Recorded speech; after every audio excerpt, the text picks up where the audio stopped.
Welcome to Wisdom Docs. Let the room go quiet now. Let your shoulders come down from wherever they have crept up to over the course of the day, and let the weight of your head settle fully into the pillow, because there is nothing left for you to carry tonight. Whatever you did not finish will keep. Whatever is still turning over in your mind can turn on its own for a while. You do not have to hold it. Tonight we are going somewhere old and slow and very far away, into the middle of a continent and back across 200 years, and all you have to do is listen and drift and let the story carry you the way a river carries a boat that has stopped rowing. For a few hours in the winter of 1812, the Mississippi River appeared to run backward. Not in a flood, not in a storm, not because of any rain that had fallen or any tide that had turned. On a cold February morning, the great brown river, the largest river on the continent, the river that had flowed patiently south toward the sea for longer than anyone could measure, stopped.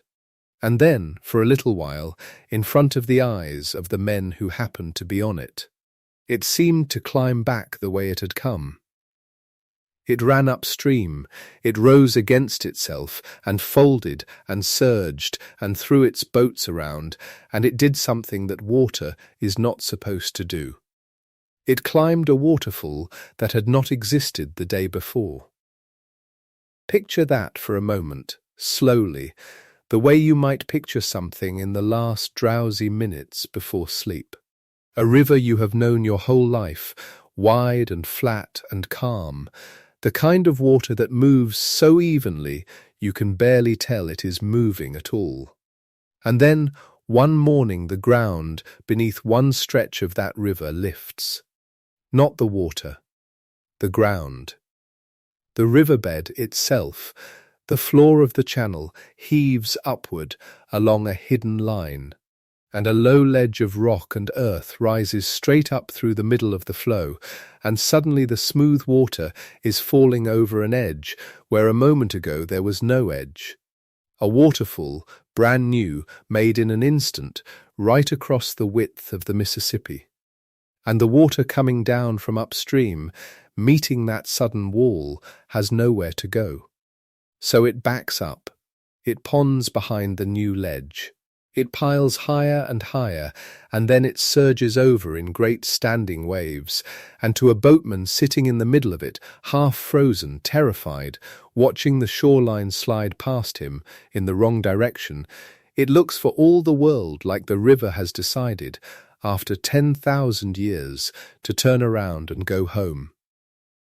This happened near a place called the Kentucky Bend, sometimes called the Kentucky Boothiel, a strange little curl of land where the Mississippi loops back on itself so tightly that a piece of Kentucky ends up marooned on the far side of the water.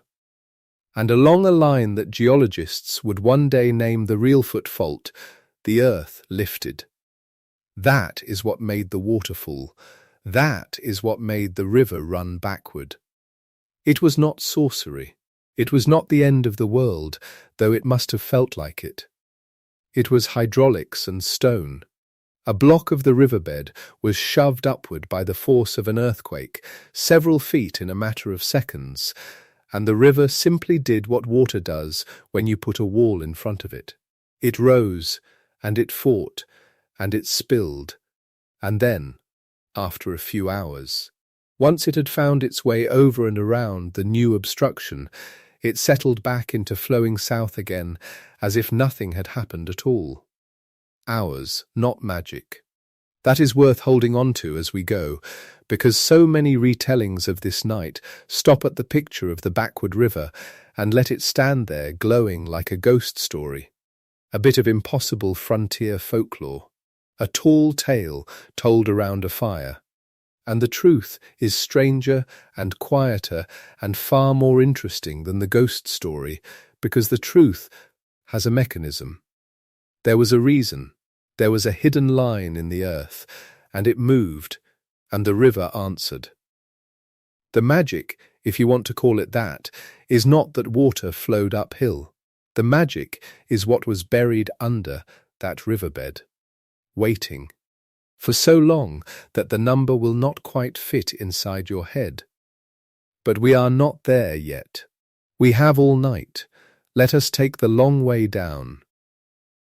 Because here is the thing that no one at the time could make sense of. The thing that turned a violent winter into a genuine mystery. One that has outlasted every person who lived through it. Earthquakes were not supposed to happen there. Everyone, even 2 centuries ago, understood in some rough way that the earth shook in certain places and not others. The shaking belonged to the edges of things. It belonged to coastlines and mountain ranges, to the rims of the land where the world felt raw and young.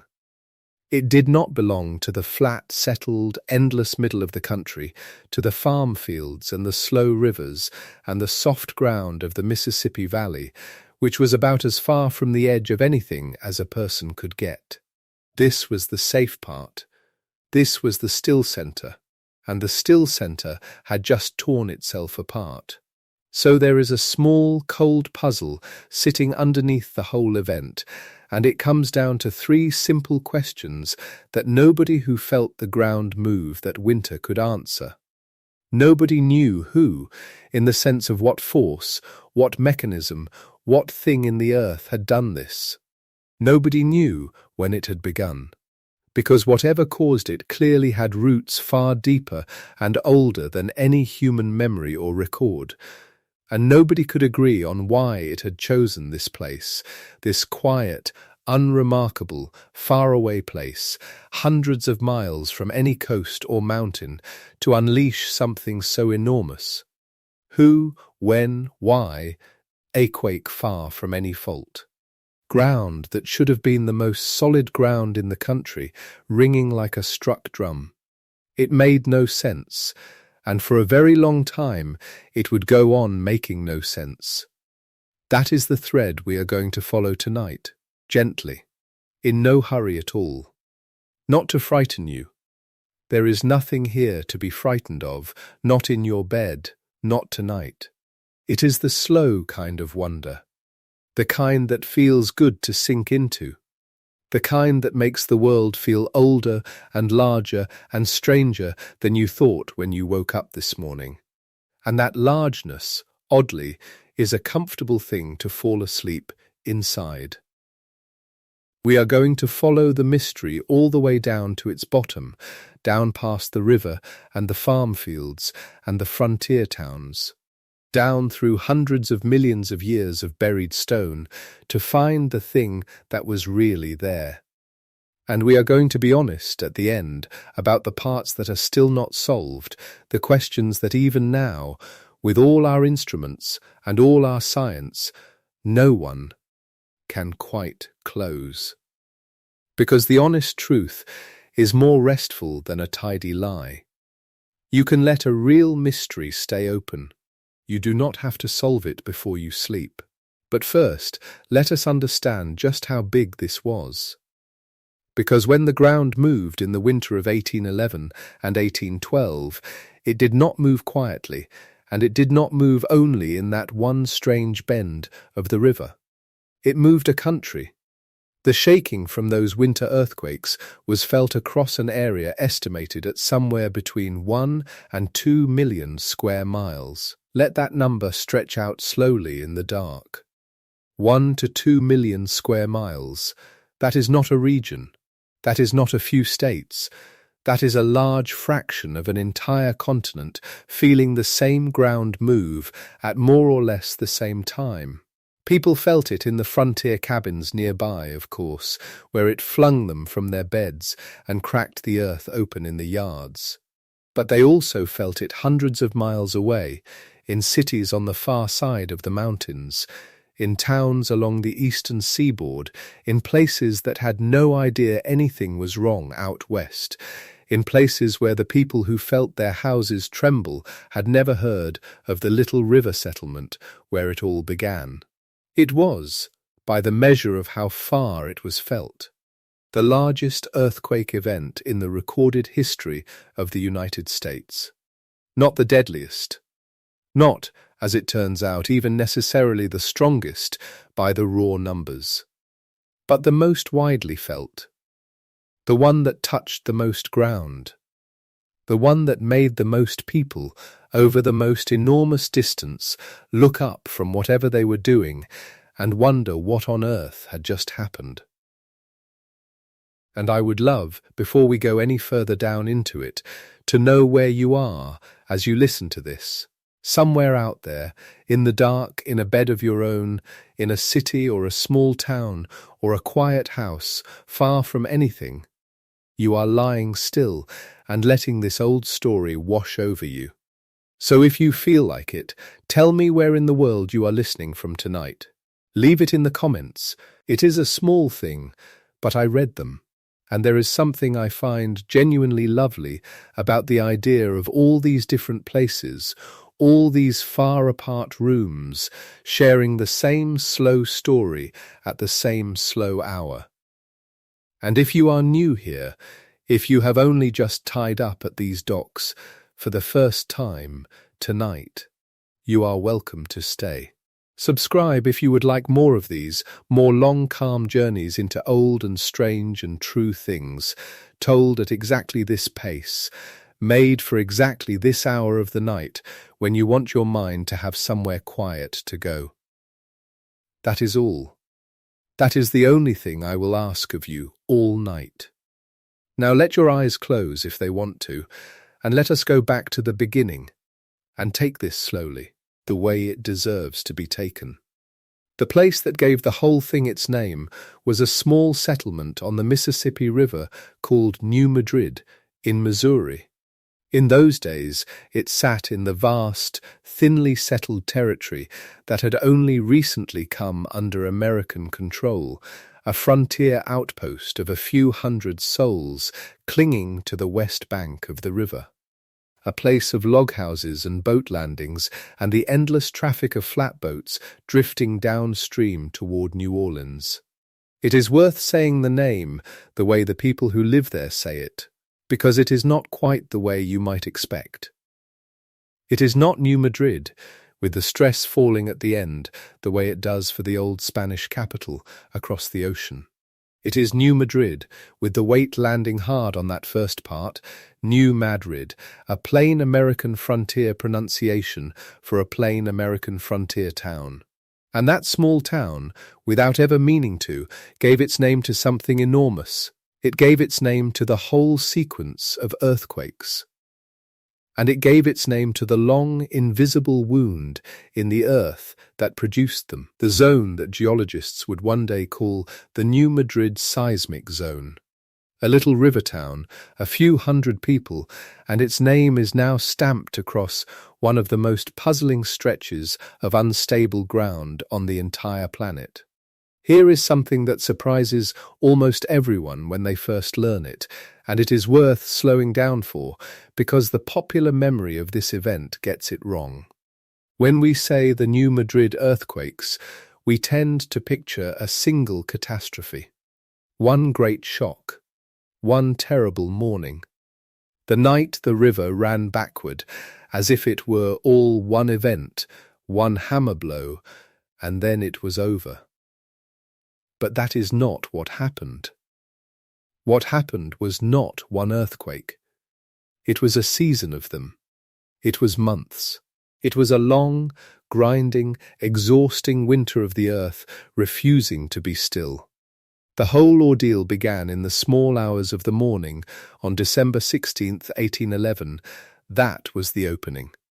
Before dawn on that December day, the ground beneath the Mississippi Valley heaved, not once, but twice that same morning, two large shocks close together, and the people who were there, asleep in their cabins, were thrown into a nightmare they had no way to understand. There was no word for what was happening to them. There was no science yet that could have named it for them. There was only the noise and the motion and the cracking of the world. And then it did not stop. That is the part that is so hard to sit with, so much harder than a single disaster. A single disaster you can survive and then begin to recover from, because at least it ends, at least there is an after. But this did not end. Through the rest of December and into the new year, the ground kept moving. Aftershock after aftershock rolled through the valley, thousands of them, some small, some large enough to be their own catastrophes in any other context. An almost continuous trembling that never fully let the earth or the people on it come to rest. Imagine trying to sleep through that. Imagine trying to sleep at all, knowing the floor beneath you might tilt again at any moment. Night after night, week after week, with no way of knowing when or if it would ever truly stop. For the people of that frontier, the solid ground itself, the one thing a person is supposed to be able to trust absolutely, had become something that could not be trusted at all. Then, on January 23rd, 1812, more than a month into this long torment, when the survivors might have begun to hope that the worst had passed, the earth delivered another of its principal shocks. A second great blow, comparable to the first, tearing through ground that was already broken, already ruined, already exhausted. And still it was not the end.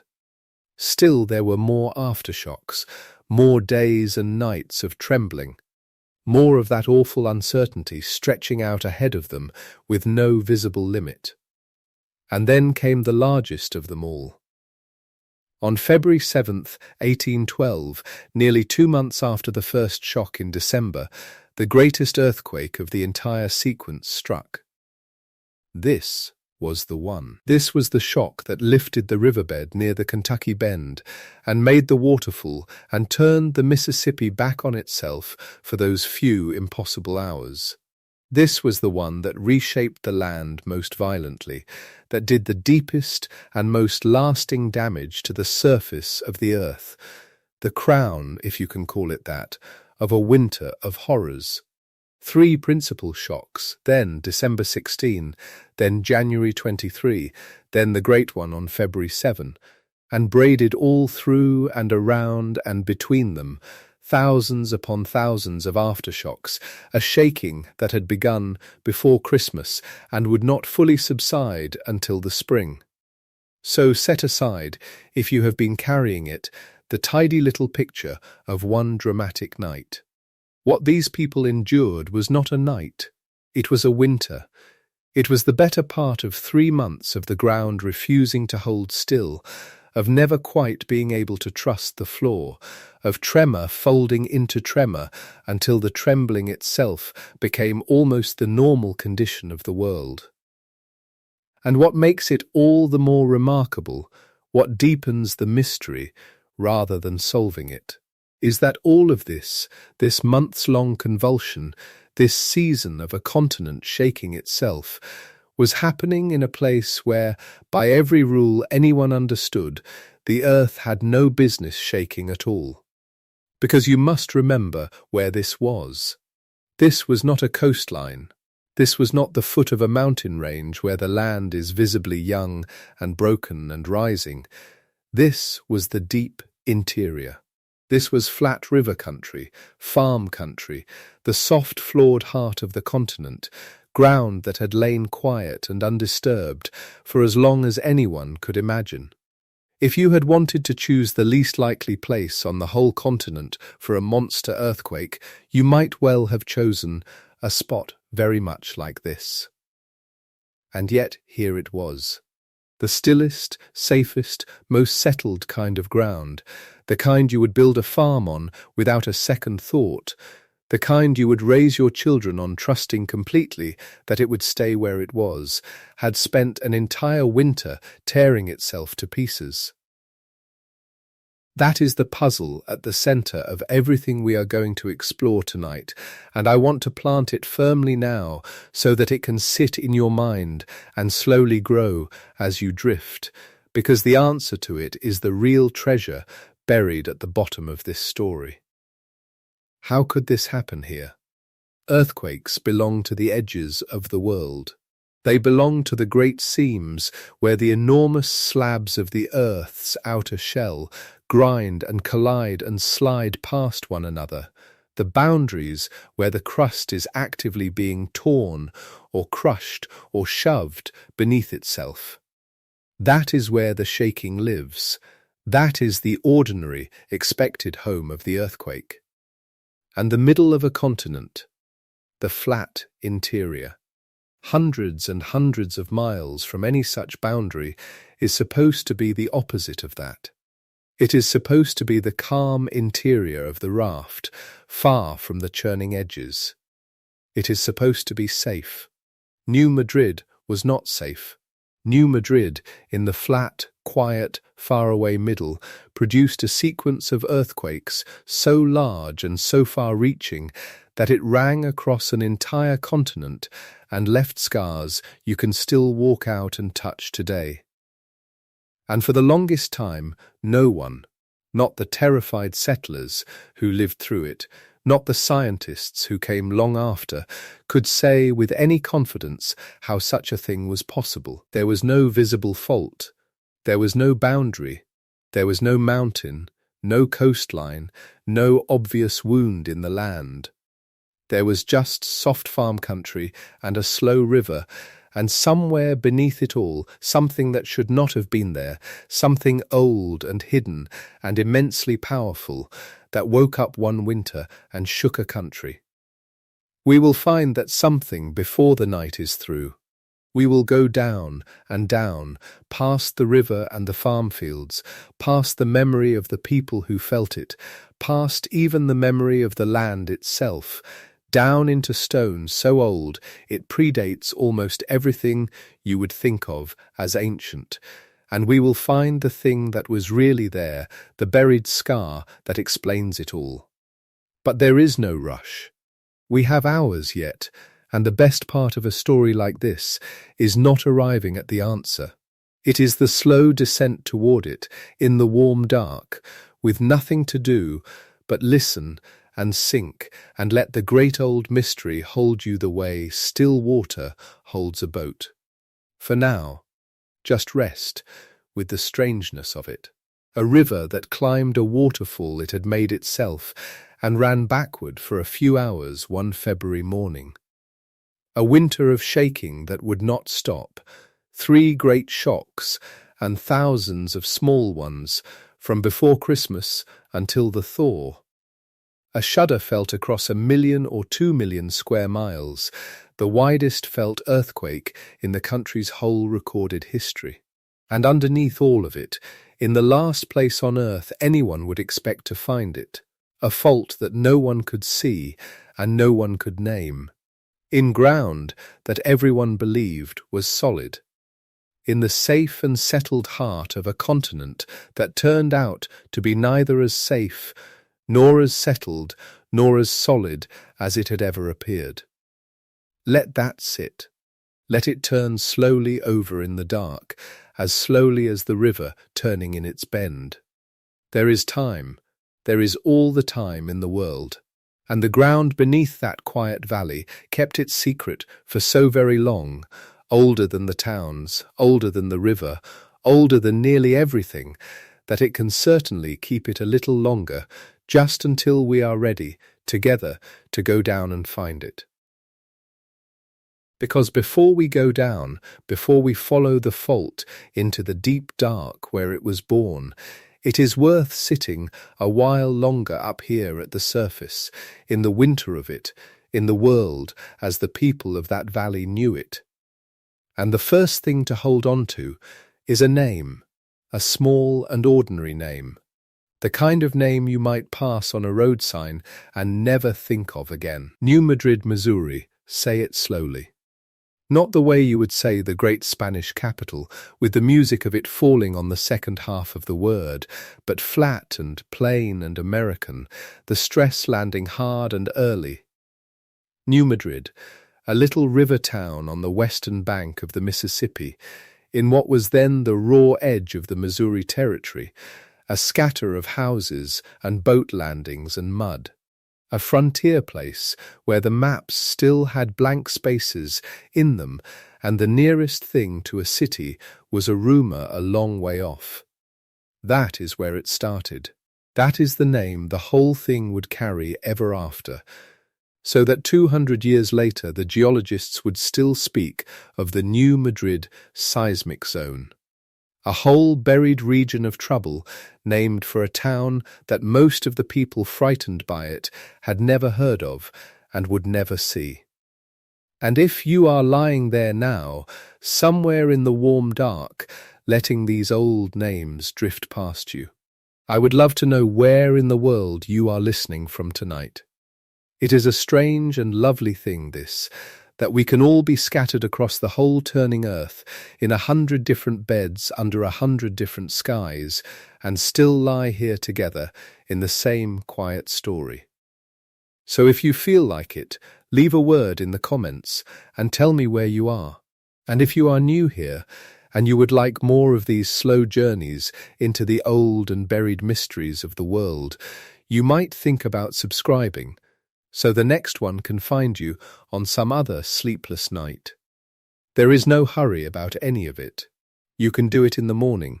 For now there is only this, only the river and the winter and the town with the borrowed name, and the long, slow settling of your own breath as we go down into it.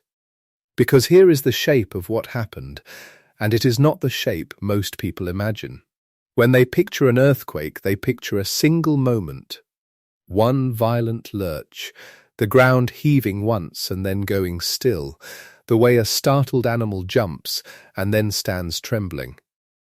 But that is not what came to New Madrid. What came was not a moment, it was a season. It was a whole long winter of the earth, refusing to be still, and to understand the horror of it, the slow, grinding, dreamlike horror that lived in the accounts the survivors left, you have to understand that it simply would not stop. It began before Christmas, in the small dark hours of the 16th of December, in the year 1811. While the town slept and the river ran black and cold past the landings, the ground woke up.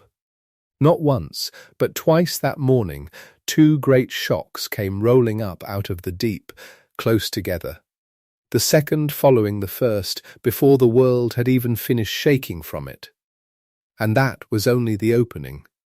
That was only the door swinging wide. Through the rest of that day and the days after came the aftershocks, dozens of them, then hundreds, a ground that would not settle, a valley that trembled through Christmas and through the turning of the year and on into the new one, so that the people who lived there learned to sleep, if they slept at all, in a world that was never quite steady beneath them, that hummed and shivered and now and then reared up hard enough to knock them from their feet. Then came the 23rd of January, 1812. Another of the great shocks, a second principal blow to a region already broken and raw and sleepless, striking a people who had spent 5 weeks waiting for the ground to grow quiet and finding that it would not. And still it was not the end. Still the worst had not come. The worst came on the 7th of February. That was the largest of them all, the deepest and most violent of the great shocks, the one that did the strange and famous things, the one that lifted the bed of the river and made the water climb and turn, the one that shook the bells in far cities and cracked the plaster in distant capitals. 3 principal shocks, then, across not quite 2 months, the 16th of December and the 23rd of January and the 7th of February, 3 great blows falling on the same small stretch of frontier and strung between them and trailing on long after, not dozens, but thousands of aftershocks, a nearly continuous shuddering that ran on through the rest of that winter and into the spring, so that for months the ground of that valley was rarely fully still, and a person standing in a field there might feel the earth quiver beneath them the way the surface of a pond quivers when something heavy has been dropped into it far away. Think on that a moment, gently, from the safety of your bed. Not one earthquake, but a whole winter of them. Not a single shock and then recovery, but shock after shock after shock, weeks of it, the land itself seeming to have come unmoored from whatever holds land still, and no way to know, on any given night, whether the tremor you were feeling was the last small echo of the one before, or the first faint warning of another great one gathering in the dark below. That is what the people of New Madrid lived through. That is the winter this story is really about, before it was a name on a map or a zone in a scientist's report, when it was only a small, cold town on a great river, shaking and shaking and shaking again, and no one in the whole wide world able to say why.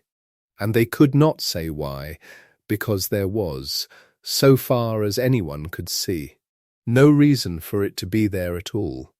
This is the heart of the thing, the paradox we will spend the long hours ahead slowly unwinding. So let it settle into you now, while you are still awake to hold it. Earthquakes, as people slowly came to understand them, belong to the edges of things. They belong to the great seams of the world, the places where the vast plates of the earth's crust grind and slide and dive beneath one another, out along the coasts, out where the maps show the restless margins of the continents. That is where the ground is supposed to break. That is where it makes sense for the earth to shudder. But New Madrid was not at any edge. New Madrid sat in the deep, flat middle of a continent, 1,000 miles and more from the nearest of those restless margins, in what ought to have been the calmest and most settled and most solidly anchored ground on the whole landmass, the still heart of the plate, the last place on earth where the ground had any business tearing itself apart. That is the mystery in its purest form. Not simply that the earth shook, but that it shook here, of all places, where there was no fault anyone could point to, no seam, no visible flaw, nothing on any map to mark this quiet valley as a place of danger. A giant earthquake in a place with no earthquakes, a wound in ground that showed no scar. And so the question that the survivors asked in their terror, and that the scientists would go on asking with their instruments for the next 200 years, was not really the question of how, but the deeper and stranger question of where. And of why here, why this soft and settled middle, why this river and this town and this winter, when everything anyone understood about the breaking of the earth said that here. Of all places, the ground should have held. And yet the silence that followed each great shock was itself a kind of answer, or at least the beginning of one, because the silence was not really silence at all. The silence was only local. The silence belonged only to the dazed survivors standing in the wreckage of their cabins along the banks of the Mississippi, staring at a river that had done things no river had any business doing, listening to the new waterfalls still churning in the dark. Elsewhere, far away, in places where no one had felt the ground move at all, the world was making sounds it could not explain. In Charleston, South Carolina, the church bells were ringing. Not ringing because someone had pulled a rope. Not ringing because a service had begun or ended, because a wedding was in progress, because a death had been announced. Ringing on their own, in the pre-dawn dark of December, in a city more than 1,000 miles from the Mississippi Valley, because the earth beneath Charleston had trembled, gently but unmistakably, in sympathy with something happening so far away that a man on horseback could not have ridden there in a month of hard travel. The bells swung in their towers, the clappers moved, The sound rang out over the rooftops and the harbour, and the people of Charleston, stepping outside in their nightclothes to look for the source of the tolling, found nothing. Found calm streets, found still air, found a city undamaged and undisturbed except for the bells that had just rung by themselves in the dark.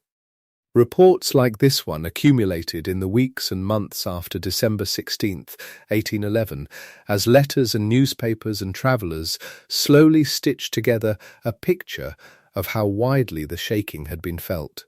The tremors had reached Washington, D.C. In the White House, which was at that time the residence of President James Madison and his wife Dolly, the shaking was noticed. Clocks and buildings trembled in the capital. In Boston and along the northeastern seaboard, the sensation of movement was reported. Something felt in buildings, something noticed by people who had no way of knowing that anything had happened in the Missouri Territory. Something that arrived silently, without warning, from the direction of a wilderness most of them would never see.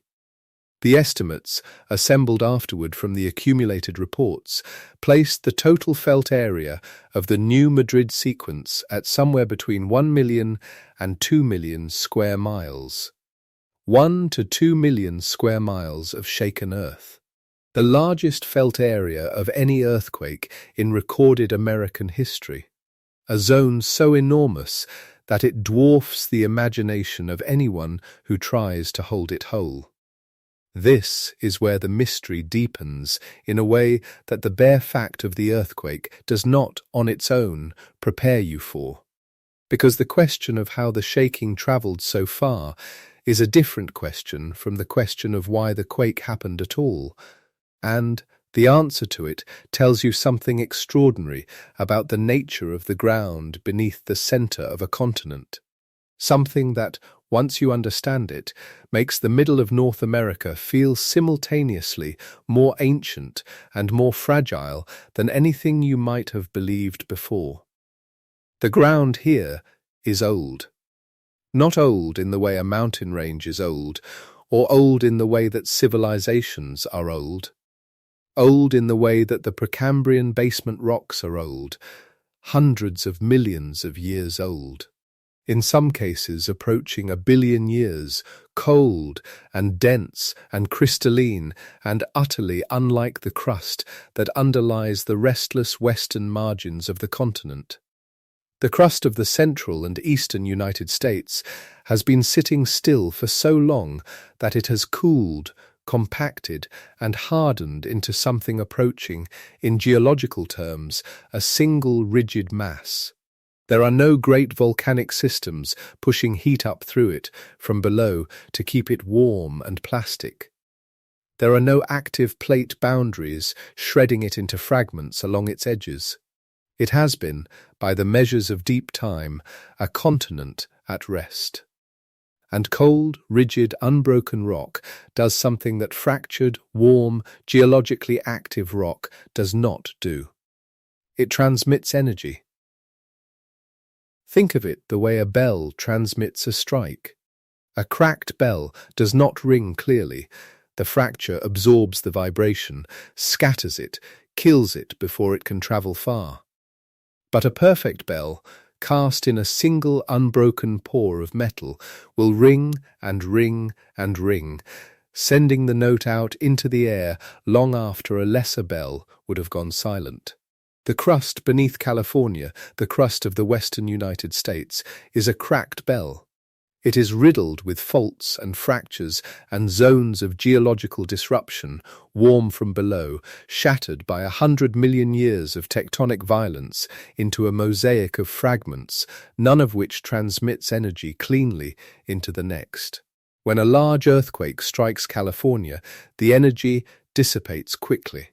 It is absorbed and scattered by all those fractures, by all that warm, broken rock, and the shaking that would kill you at the epicenter is merely a curiosity a few hundred miles away. A seismograph in Arizona barely registers what topples buildings in Los Angeles. The crust beneath Missouri and Kentucky and Tennessee is not that bell. It is the old bell, the intact one, the one that has been sitting undisturbed for so long that it rings when you strike it far across the room. When the new Madrid sequence shook the ground in December of 1811, the energy did not dissipate. It went outward through that cold, unbroken, ancient rock in all directions, losing almost nothing of itself as it travelled, carrying the motion of a distant catastrophe faithfully across the face of a continent, as if the continent were a single enormous instrument that had just been struck. The shaking felt in Charleston was real. The bells ringing in Boston were real. The tremors noticed in the White House were real. They were all the same shaking, the same originating pulse. The same rupture along the buried faults of the Mississippi Valley arrived after its long journey through the cold continental crust, still carrying enough energy to set a church bell in motion, to wake a sleeper from rest, to make the water in a glass tremble in a city more than 1,000 miles from the source. It is this quality, the extraordinary carrying power of old, cold, intact crust, that explains why a quake striking in the middle of the continent is, in one crucial respect, more dangerous than a quake of equal size striking the western coast, not less. Fewer people live in the affected zone, in most cases. But the zone is so much larger. A person in Chicago, in Memphis, in St. Louis, in Washington, sits inside the transmission radius of a major New Madrid event in a way that a person in Portland or Sacramento does not sit inside the equivalent radius of a major California event. The energy goes where the rock lets it, and the rock here lets it go very far indeed. All of this was unknown to the people of 1811. They had no seismographs, no instruments, no scientific framework for understanding what had happened. They had only the felt reports, letters, diary entries, newspaper accounts, accumulating slowly over weeks and months as word travelled by horse and boat and the uncertain communications of a young frontier nation. No one could take a measurement of the ground's shaking that winter. No one could assign a number to what had occurred, and so the magnitude of the New Madrid earthquakes, the question of how large they actually were, in the precise technical sense that modern seismology uses the word, was for a very long time a matter of estimation and argument rather than of measurement. The early estimates were dramatic, working with the felt reports and with a physical intuition for what it takes to shake ground over such an enormous area. The first serious scientific attempts to assign a magnitude to the main New Madrid shocks arrived at numbers near 8. Magnitude 8. That would place them among the largest earthquakes in recorded history anywhere on Earth, comparable to the great Alaskan earthquake of 1964, comparable to the Chilean earthquake of 1960, events that define the outer edge of what the Earth is capable of doing. The number was startling. It was, for a long time, the standard figure that appeared in textbooks and newspaper articles and documentary programs. And then the instruments got better.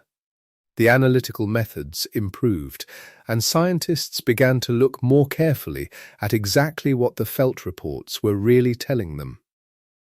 Among those who looked most carefully was Susan Hof, a seismologist at the United States Geological Survey, who spent years re-examining the historical accounts with a rigorous and unsentimental eye. What Hof and her colleagues found, when they went through the reports methodically, was that the felt area alone is not a reliable guide to magnitude when the crust is as efficient a transmitter as the central continental crust is. A somewhat smaller earthquake, in ground this good at carrying energy, could produce a felt area as large as or larger than a bigger earthquake in fractured California crust. The inference of magnitude 8 relied partly on assumptions calibrated to Western crust. When those assumptions were corrected for the transmission properties of the central and eastern United States, the numbers came down. The modern estimate, the one that the best current analysis supports, puts the largest New Madrid events, and in particular the February 7, 1812 shock, which all accounts agree was the most powerful of the sequence, at somewhere in the range of magnitude 7 to 7.7. Not 8. Probably not 8. Most likely somewhere in the sevens. Though the precise figure remains a matter of genuine scientific debate, and the range itself is an honest acknowledgement of uncertainty. The revision is significant not because it makes the New Madrid earthquake small. Magnitude 7 to 7.7 events are still enormously destructive, still capable of flattening cities, still capable of releasing energies that beggar the imagination. But because the revision is itself a piece of the story. The quakes felt impossibly large, not only because they were large, but because of where they were. The crust here made them feel larger.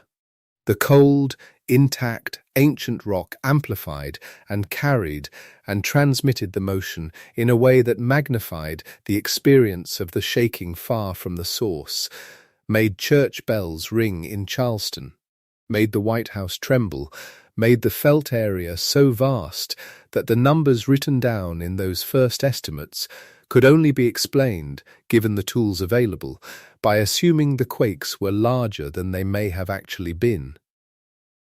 The ground itself was part of the story. The ground here is always part of the story. There were people awake that winter who wrote down what they experienced, and their words survive, and they carry with them something that no instrument reading or magnitude estimate ever quite conveys, which is the texture of being present when the earth does something the earth is not supposed to do. Eliza Bryan was one of those people. She lived in New Madrid, the small settlement that would give its name to the whole catastrophe. And she wrote an account of the events that has been copied and cited and quoted in nearly everything written about the sequence since. In her letter, she described a very awful noise and screams of the affrighted inhabitants and the cracking of trees and the roaring of the Mississippi. She described standing in the dark, not knowing whether the ground would open, not knowing whether what was happening would stop or go on forever, not knowing what the next minute would bring. She was a real person, writing in real words about a real night, and the phrases she chose are not the dramatic constructions of someone telling a story for effect. They are the phrases of someone who was frightened and who wrote down what she heard and felt, because writing it down was one of the things a person could do when the world was doing the impossible. Far to the northeast, in Kentucky, a man named John James Audubon was travelling. Audubon, who would become one of the most celebrated naturalists in American history, who would spend his life watching and drawing and cataloguing the birds of a continent, was on horseback when one of the shocks reached him. He described later what his horse did. The animal spread its legs and refused to move, planting itself on the trembling ground as if by spreading its weight across a wider stance it might make itself more certain of the earth's continuing solidity. The horse stood that way, rigid and unmoving, while the ground heaved beneath it. Audubon watched. He had no more explanation for what was happening than Eliza Bryan had in New Madrid. He was a precise and careful observer of the natural world, and he could not explain it. The horse, responding with its body to something the horse's body understood better than Audubon's reasoning mind could, simply refused to walk on ground that was behaving that way. These accounts, Eliza Bryan's letter, Audubon's recollection, the reports from Charleston and Washington and Boston, the accumulated testimony of people across a vast swath of the young republic, accumulated into something that contemporaries had no framework for understanding. They were living through an event that their science, such as it was, could not explain, and in the absence of explanation, the mind reaches for the things that are at hand. The things at hand, in the winter of 1811 and 1812, were extraordinary. There had been, in the sky above North America for much of 1811, a comet, a great naked-eye comet, bright enough to cast shadows in the dark, visible for months without any instrument, tracked and noted and marvelled at by observers across the continent and across the Atlantic. It is known now by its scientific designation, C 1811 F1, and by the simple name it earned at the time, the Great Comet of 1811. It had been there in the sky for months before the first of the December shocks. It would go on being visible, fading slowly into the following year. To the people living through the earthquakes, the comet had been a presence in their nights for long enough that it was impossible not to associate it, at some level, with everything that was happening below. The sky and the ground seemed to be speaking in the same alarming register, a great light wandering across the heavens, the earth tearing itself apart beneath. The year itself, the very calendar of 1811, felt charged with something the world was trying to say. There is no causal link between the Great Comet of 1811 and the New Madrid earthquakes. The comet was a body of ice and rock moving through the inner solar system on a trajectory that had nothing to do with the tectonic history of North America. Its light was beautiful and alarming and entirely irrelevant to the forces deep in the crust that were about to rupture.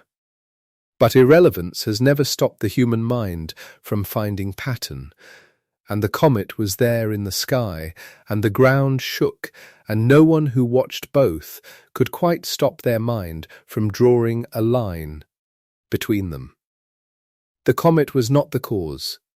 It was the mood. It was the atmosphere that made a winter already defined by geological catastrophe feel like something out of a revelation, like the world was being shown to its inhabitants as they had not seen it before, as if the usual rules were being suspended one by one.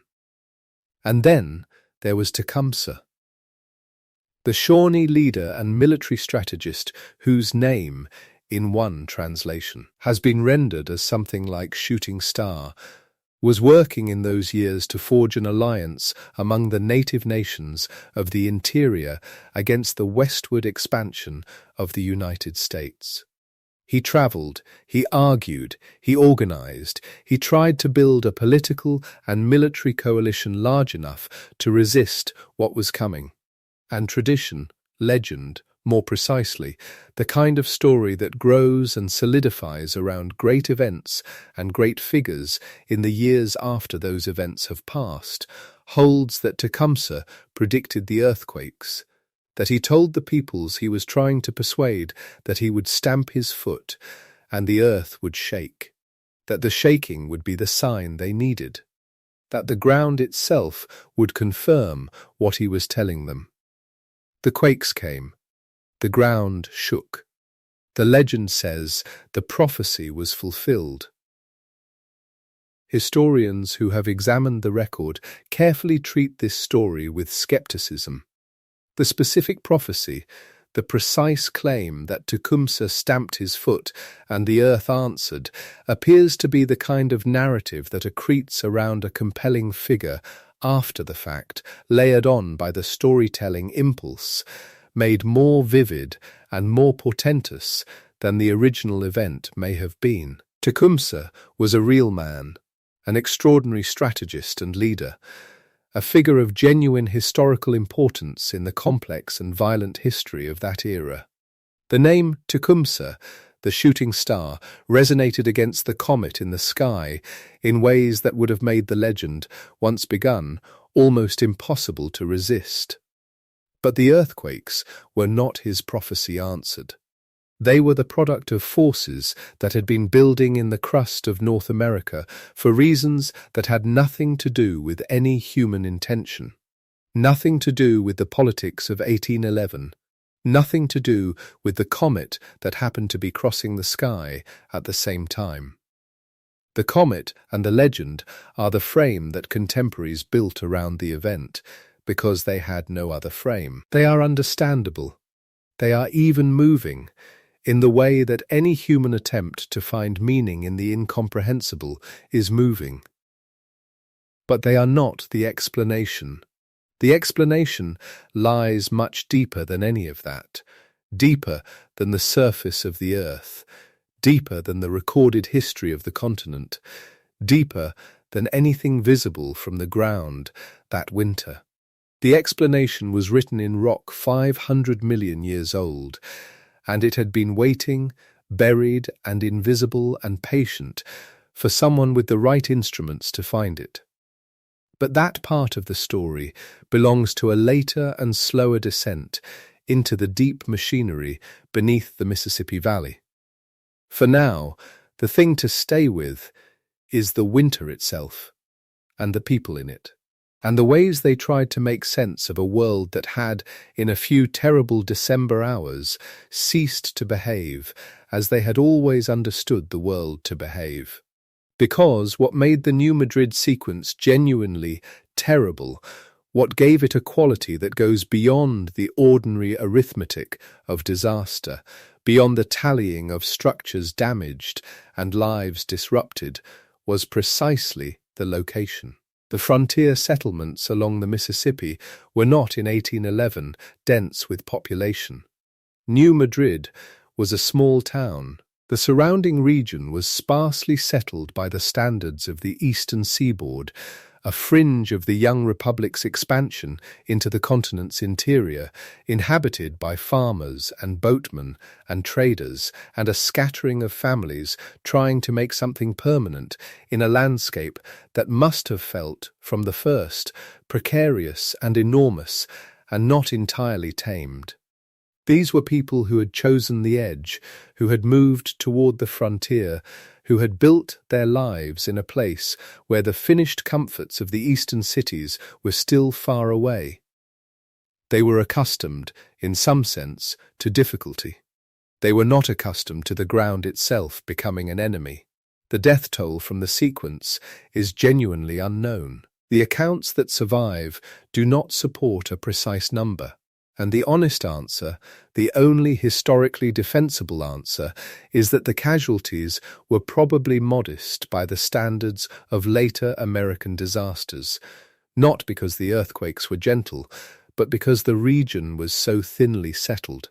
Great stretches of the affected landscape had almost no one on them at all. The horror in the surviving accounts is overwhelmingly the horror of the land itself, of the river and the ground and the trees, of what the physical world was doing, not the horror of mass casualties in a crowded place. Eliza Bryan's letter is about the noise and the fear and the behavior of the Mississippi, not about the counting of the dead. Audubon's recollection is about his horse on the shaking ground, not about a village reduced to rubble. This is an important distinction, and it is worth holding clearly in mind, because the tendency of later tellings is sometimes to inflate the human cost in order to make the event feel proportional to its geological scale. The geological scale was extraordinary. The human cost, while real and while genuinely impossible to know precisely, was probably not proportional. The land absorbed the blow in ways that the land could absorb. Because in that season, in that part of the continent, the land was mostly empty. What the land was not, after the winter of 1811 and 1812, was unchanged. The surface of the Mississippi Valley had been altered in ways that would take years to fully understand, and that some part of the landscape still wears visibly today, 2 centuries later, if you know where to look. The ground had been folded and cracked and dropped and lifted. Water-saturated sandy soil across the region had erupted under the pressure of the shaking, driving jets of sand and water up through the Earth's surface in the features that geologists call sand blows, sometimes also called sand boils. White sand spilled across the farmland as if the ground had bled a pale mineral blood. Farmland that had been productive was buried under drifts of this ejected material. The topography had shifted in ways small and large, and in one place in particular, the shift was large enough and permanent enough to leave a mark on every map made of the region since.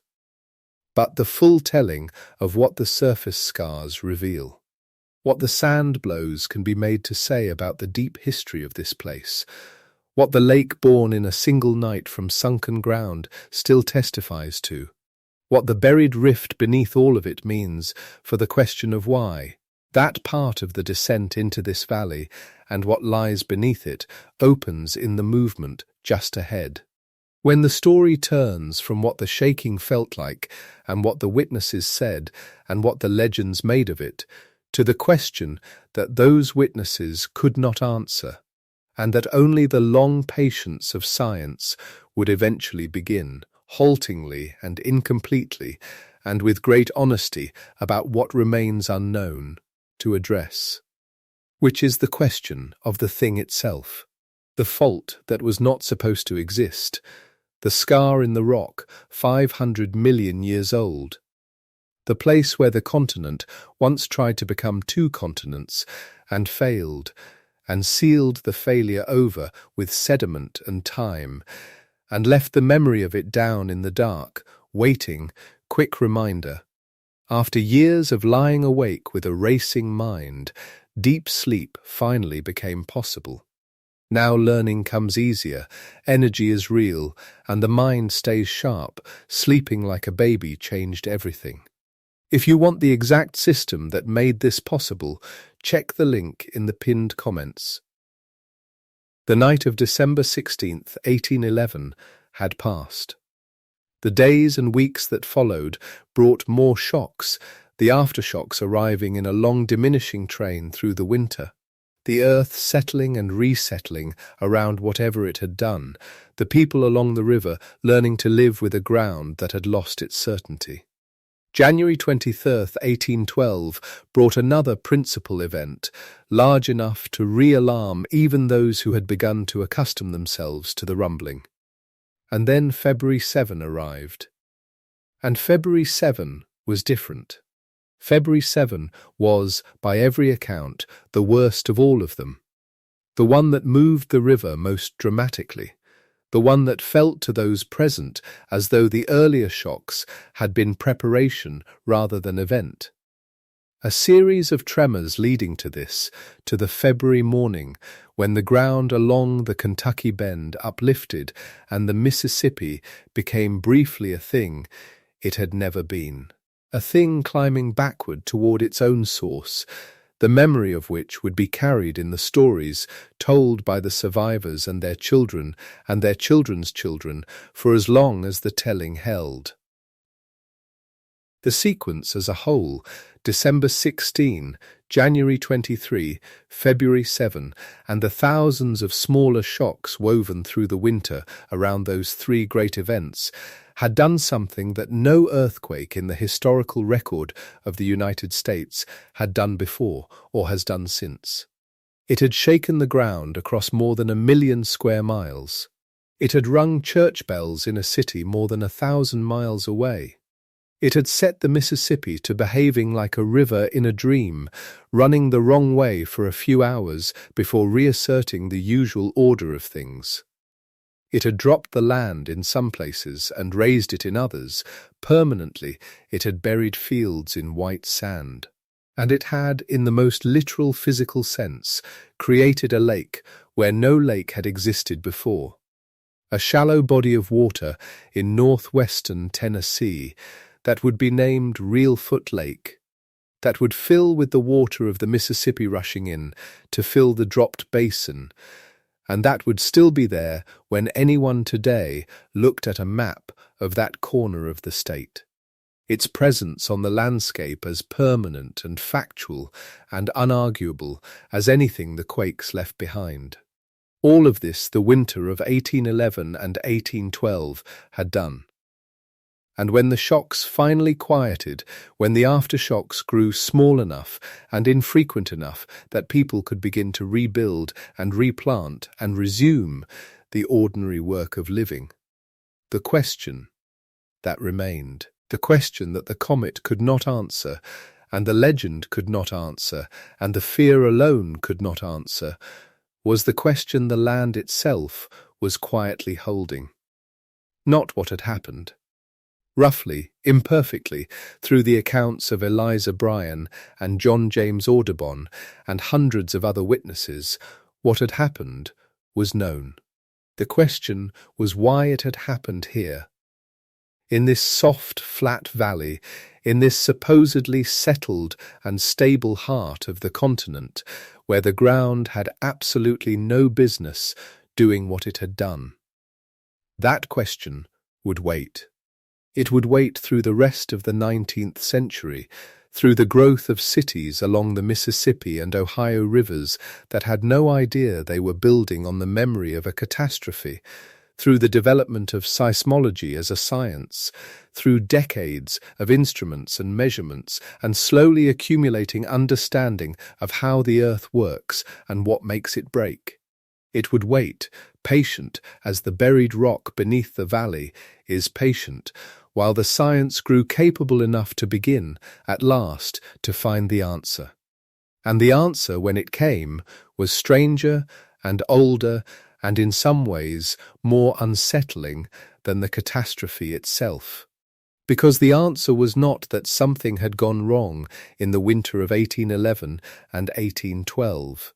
The answer was that the continent had been carrying this within itself for 500 million years, waiting for the right moment, the right accumulation of far-field stress, the right combination of ancient geology and present circumstance, to do it again. And the evidence for that had been sitting on the surface the whole time, waiting to be read. Not all of it was hidden underground. Some of it was a lake. In the northwestern corner of Tennessee, where the land flattens and softens toward the river, there is a body of water that should not exist. Reelfoot Lake is shallow, spread across roughly 15,000 acres, and filled with the stumps of trees that were alive when the quakes came. Bald cypress, mostly, they stand in the water still, some of them, the oldest of the drowned ones, bare columns emerging from the shallows, their roots sunk into a lake bed that was dry ground before February of 1812. The forest did not drown gradually. The ground beneath it dropped in the span of hours, one of the large sections of crust that subsided when the shaking forced the land to settle and collapse, and the Mississippi, always opportunistic, always looking for the lowest ground, filled the depression.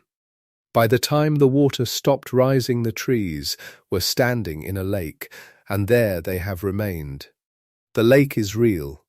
The trees are real.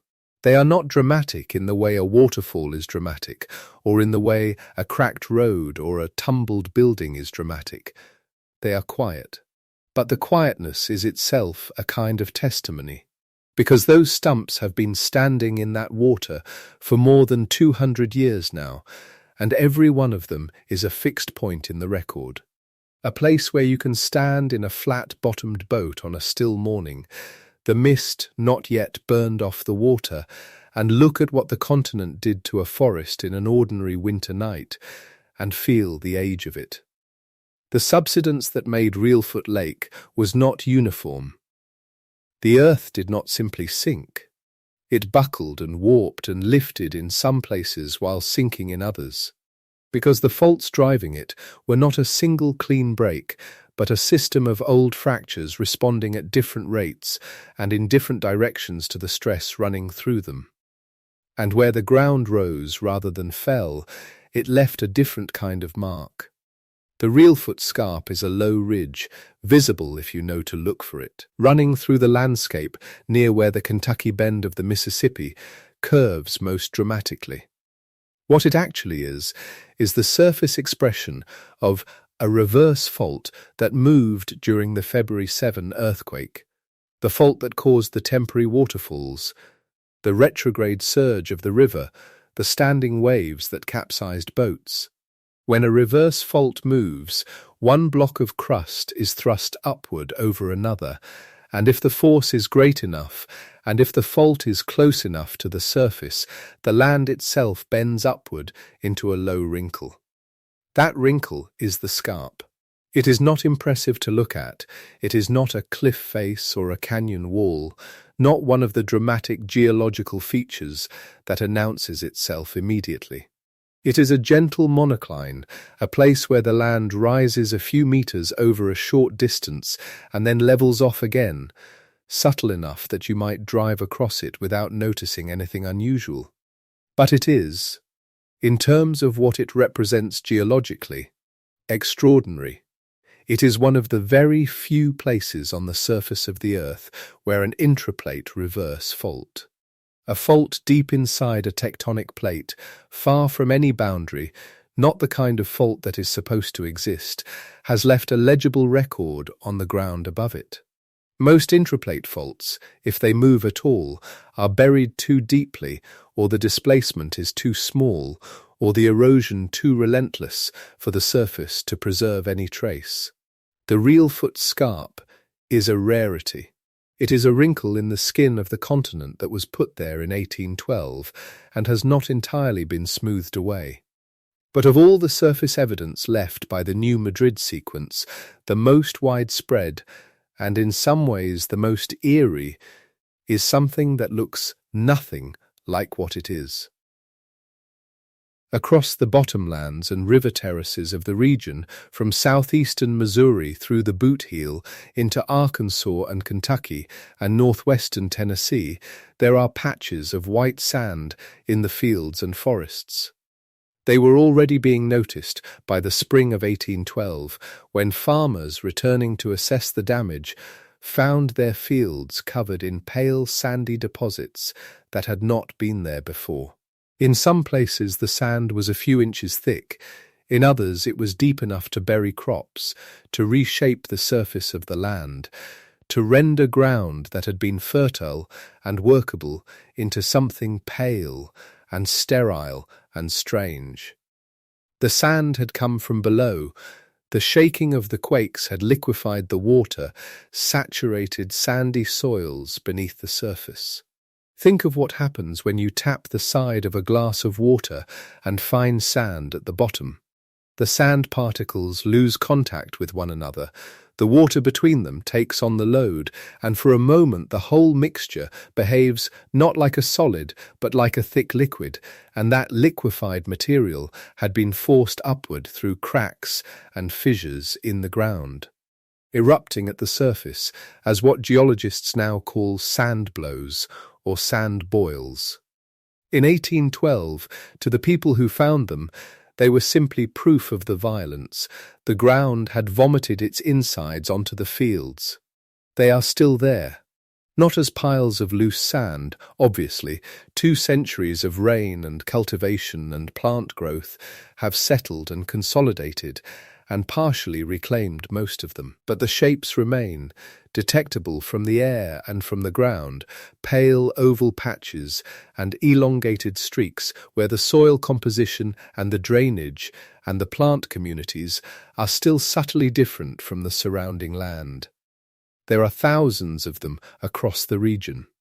And when you understand what they are, not just geological curiosities left by one winter's shaking, but something closer to a written record laid down by the Earth itself, they become something considerably more interesting than their modest appearance suggests.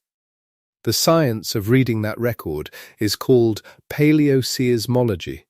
The name is a combination of old and earthquake and the study of, and what it does is essentially what the name implies. It uses the physical traces left in the earth by ancient earthquakes to reconstruct events that happened long before anyone was there to feel them, long before any instrument was there to measure them. The logic of the sand blow as a paleoseismic tool is straightforward once you see it. A sand blow is created by violent liquefaction, which requires a certain threshold of shaking, which requires an earthquake of a certain minimum size.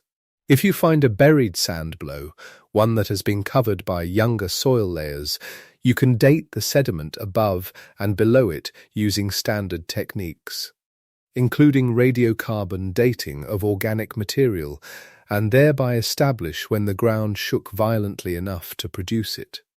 Multiple dated sand blows from the same general event give you a cluster, and when those clusters give you not one event but several, separated by centuries of quiet ground, you have the outline of a history. What the paleoseismologists found in the bottomlands and river terraces of the New Madrid seismic zone when they began doing this work systematically was not comforting. Below the 1811-1812 sand blows, at a depth reflecting 2 more centuries of accumulated sediment, they found another set, dated and compared and cross-checked. These older sand blows point to a comparable sequence of large earthquakes centered around roughly AD 1450, and below that set, deeper still, they found another. This earlier cluster dates to around AD 900, 3 episodes of violent shaking, separated by intervals of roughly 500 years each, in a zone that is older than the written memory of any people who have lived beside it. The recurrence interval, the approximate time between major seismic episodes, works out to somewhere in the vicinity of 500 years. A human lifetime is not enough to see it. Even several human lifetimes are not enough to see it. The 500-year interval is the kind of gap in which civilizations rise and fall, in which coastlines shift, in which the memory of a catastrophe bleaches out of the living record and survives only as a faint cultural warning that gets retold until it sounds like legend and then stops being told at all. 500 years. The 1811-1812 sequence was now more than 200 years ago. But the sand blows under the fields of Tennessee and Missouri and Arkansas are not warnings in the way a posted sign is a warning, not instructions. They are simply facts. The earth laid them down, and the earth covered them, and the earth kept them. And the people who learned to read them were not reading a prediction. They were reading a history. The question the history raised, the same question the silent instruments of the modern era are still trying to answer, is whether the mechanism that produced those 3 episodes is still operating, whether the engine is running, whether the 500-year interval is a reliable pattern or a coincidence of 3 data points that could stretch to 1,000 years or compress to 300. That question, as honest seismologists will tell you, is one that has not yet been answered. But before that question could even be properly asked, there was an older and stranger question that had to be settled first. The question of what was down there. The Mississippi Valley is not supposed to be earthquake country. That is the short version of what everyone assumed for most of the history of American geology about the flat and settled interior of the continent.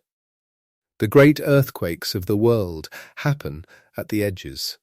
They happen where the Pacific Plate grinds against the North American Plate along the San Andreas and its cousins on the California coast. They happen where the Pacific dives beneath Japan and Alaska and South America in the great arcs of subduction that define the Ring of Fire. They happen where Arabia collides with Eurasia, where India continues its patient northward drive into the body of Asia. At these plate boundaries, the forces are obvious. Enormous masses of rock are being pushed against one another, or pulled apart, or one is being forced under the other.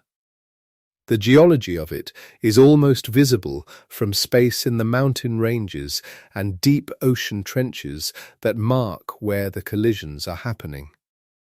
If you want to understand why California has earthquakes, you can draw a line on a map and say, here is where two plates meet, and the meeting is not peaceful. The interior of North America has no such line. The Mississippi Valley sits near the center of the North American plate, a region of continental crust that has not been at a plate boundary for hundreds of millions of years. The nearest plate edges are the mid-Atlantic ridge, where the Atlantic Ocean floor is slowly spreading outward and pushing the plate westward, and the various complex interactions along the Pacific coast and in the Caribbean, where other plates crowd against the edges of North America in arrangements that are themselves not simple. But these boundaries are far away. The Mississippi Valley is about as far from an active plate boundary as it is possible to be, while still standing on the North American continent.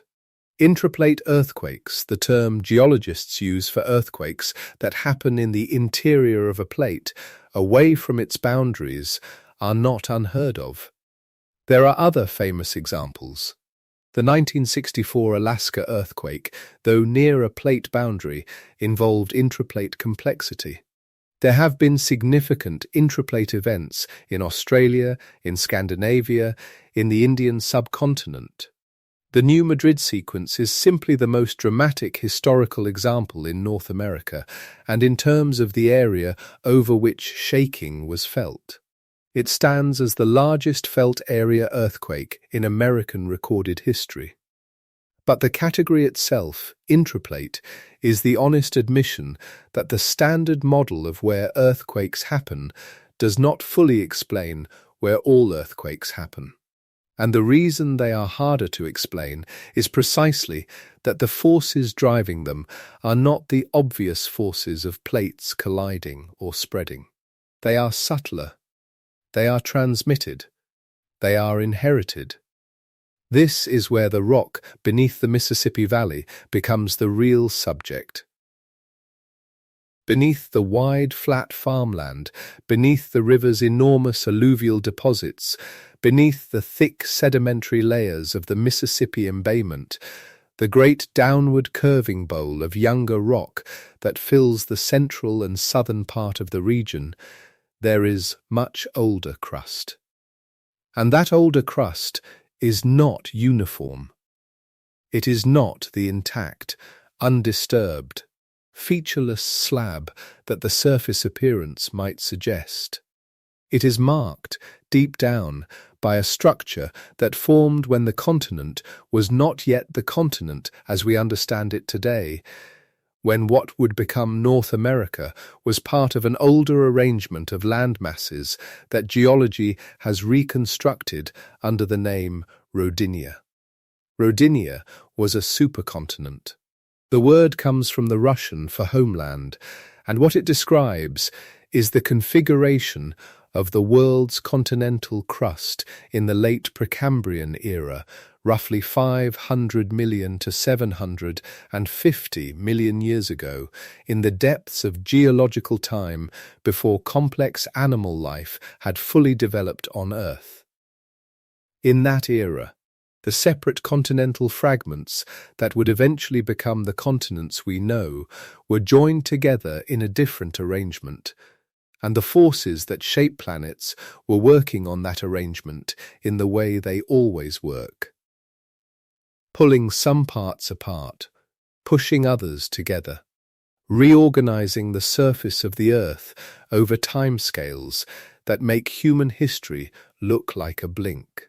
And in one part of what would eventually become the interior of North America, those pulling apart forces, the same kind of rifting forces that today are slowly widening the East African Rift Valley, that created the Red Sea, that will eventually open the American Southwest, began to work on the rock. The continent began to tear. Rifting, when it works the way it is supposed to, produces a new ocean basin. The two sides of the continent separate, the gap fills with water, and eventually the two halves are isolated from one another by a widening sea with a spreading ridge running down its middle, producing new oceanic crust at the center and pushing the continents apart. This is how the Atlantic formed. This is how every ocean formed. It is a slow and enormous process, but it leaves the two sides of the original rift permanently separated, and the record of the rifting eventually disappears under the ocean floor, buried and recycled by the spreading. But not all rifts succeed. Some begin and stop. The forces that drive rifting are not always sustained, and when they fail, the continent does not split. The rift simply freezes at whatever stage it has reached. The crust in the rift zone has already been thinned and fractured and disrupted, but rather than continuing to pull apart until the sea pours in, it simply stops moving. Later sedimentation and geological processes gradually bury it. The surface expression of the failed rift disappears. To anyone standing on the land above it, there is no obvious sign that the crust beneath their feet was once pulled and fractured and thinned by the forces of continental breakup. The land is flat. The fields are flat. The river runs through it. Nothing on the surface says there is an ancient wound here. The structure beneath the Mississippi Valley is one such failed rift. It is called the Reelfoot Rift, named after the same lake and fault system that bears the mark of the 1811-1812 earthquakes. The rift is a long, narrow zone of thinned and faulted and weakened crust, oriented roughly northeast to southwest, buried under the Mississippi Embayment and the sediments of the river valley. Its age is approximately 500 to 750 million years. Precambrian to early Cambrian, the deep time before the Cambrian explosion, before the sea filled with shells and skeletons. The rift formed when supercontinent Rodinia was breaking up and the North American fragment was being pulled in multiple directions at once, in the region that would eventually become the lower Mississippi Valley. One of those pulls generated a rift zone that propagated for some distance and then stopped. The rift failed. The continent did not separate there. The gap closed, or rather froze, and the ancient faulted crust was eventually buried under hundreds of millions of years of subsequent geological history. But here is the thing about ancient faults. They are weaker than the intact rock around them. They are zones of ground-up and recrystallized material, of minerals that were once fractured and then healed but never quite as strong as original unfractured rock. They are, in geological terms, pre-existing planes of weakness, planes along which the rock will preferentially break again if enough stress is applied to it. This is not a metaphor, it is a material property. If you take a piece of rock and fracture it and then let it heal partially and then apply force to it again, it will tend to break along the old fracture rather than along some new path through intact material. The old break is the weak point, and the ancient faults of the Reelfoot Rift, buried under the Mississippi Valley for 500 million years, are old breaks. The North American plate is not motionless. No plate is motionless. The whole assembly of tectonic plates covering the Earth's surface is in constant, imperceptibly slow motion, driven by the heat of the planet's interior moving in patterns through the mantle below. Patterns that are not yet fully understood. Patterns that have been operating for billions of years and will continue to operate for billions more. The North American plate is being pushed westward by the spreading of the mid-Atlantic ridge, where new oceanic crust is being generated along the center of the Atlantic and is forcing the plates on either side apart. It is also being compressed along its western edge, where the complex interactions with the Pacific plates create the mountain ranges and volcanic arcs and fault systems of the American West. These forces, the push from the east, the resistance from the west, the accumulated result of the plate's position in the global stress field, are transmitted through the plate as what geologists call far-field stress. The interior of the plate is not passive, it is under stress. It is being squeezed and pulled and twisted by forces transmitted from its edges. And under ordinary circumstances, the cold, rigid, intact rock of the continental interior simply absorbs that stress without breaking. The rock is strong. The intact crust of the continent is old and cold and hard, and it can hold a great deal of accumulated stress without fracturing. But where the rock is not intact, where there are ancient zones of weakness, old healed fractures, the buried remnants of a failed rift, the stress does not spread evenly. It concentrates. It finds the weak zones and builds up in them the way water finds the lowest ground, the way pressure finds the crack in a vessel rather than the solid walls. The ancient faults of the Reelfoot Rift are the crack in the vessel. The far-field stress of the North American plate is the pressure. And when the accumulated stress in those old fault zones exceeds the strength of the rock, holding them together, they move. That is what happened in the winter of 1811 and 1812. That is what had happened before, around AD 1450 and around AD 900, and what the buried sand blows in the bottomland fields record. The land had no fault visible from the surface. But 500 million years below the surface, there was a system of ancient inherited flaws running through the crust, remnants of a rift that had tried and failed to split the continent apart in the Precambrian, and those flaws had been accumulating the far-field stress of the plate for centuries.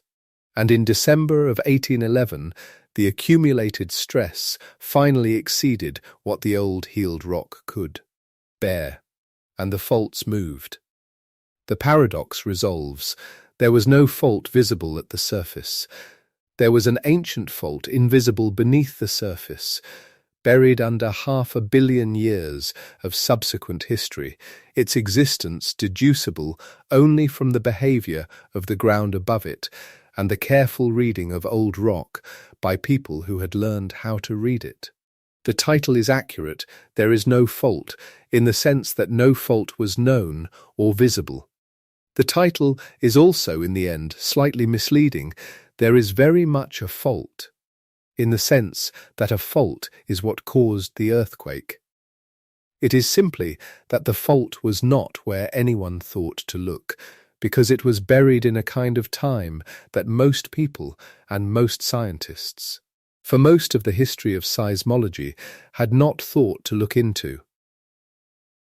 The distinction between a plate boundary earthquake and an intraplate one is worth sitting with for a moment, because it explains something about why the new Madrid sequence felt so wrong to the people who experienced it, and feels so wrong even now to anyone who comes to the story without having thought carefully about the interior of the continent. A plate boundary earthquake happens at the edge of things, at the margin where two plates meet, where the contact between them is active, where the rock is fractured and disturbed, and the geological record of the collision or separation is written in everything from the surface topography to the composition of the rocks themselves. The San Andreas Fault in California is visible at the surface for hundreds of miles. It has a recognizable, followable trace that you can walk along, photograph, drive beside on a highway. The mountains it has helped build are there. The geology of the place announces what it is. And when an earthquake happens along the San Andreas, it happens where the fault is. And the fault is where the plate boundary is. And the plate boundary is where it is supposed to be, and the whole thing fits together in a way that is not comfortable. Exactly, earthquakes are never comfortable, but that is at least legible. New Madrid is not legible in that way. New Madrid is the earthquake that happens in the place where earthquakes are not supposed to happen. Along the fault that does not exist on any surface map, in the middle of the continent that is supposed to be the stable interior, the safe interior, the interior where you build your cities without worrying about what the ground beneath them might do. The Mississippi Valley in 1811 was not Lisbon in 1755, not Edo, not any of the famous earthquake cities of history that had been shaken before and would be shaken again, and that carried in their architecture and their culture some memory of the earth's violence. The Mississippi Valley was the new world, the flat world, the solid middle of the largest piece of intact continental crust in the Western Hemisphere. It was not where earthquakes were supposed to be. And yet the ground rang. The river climbed a waterfall that had not existed the day before.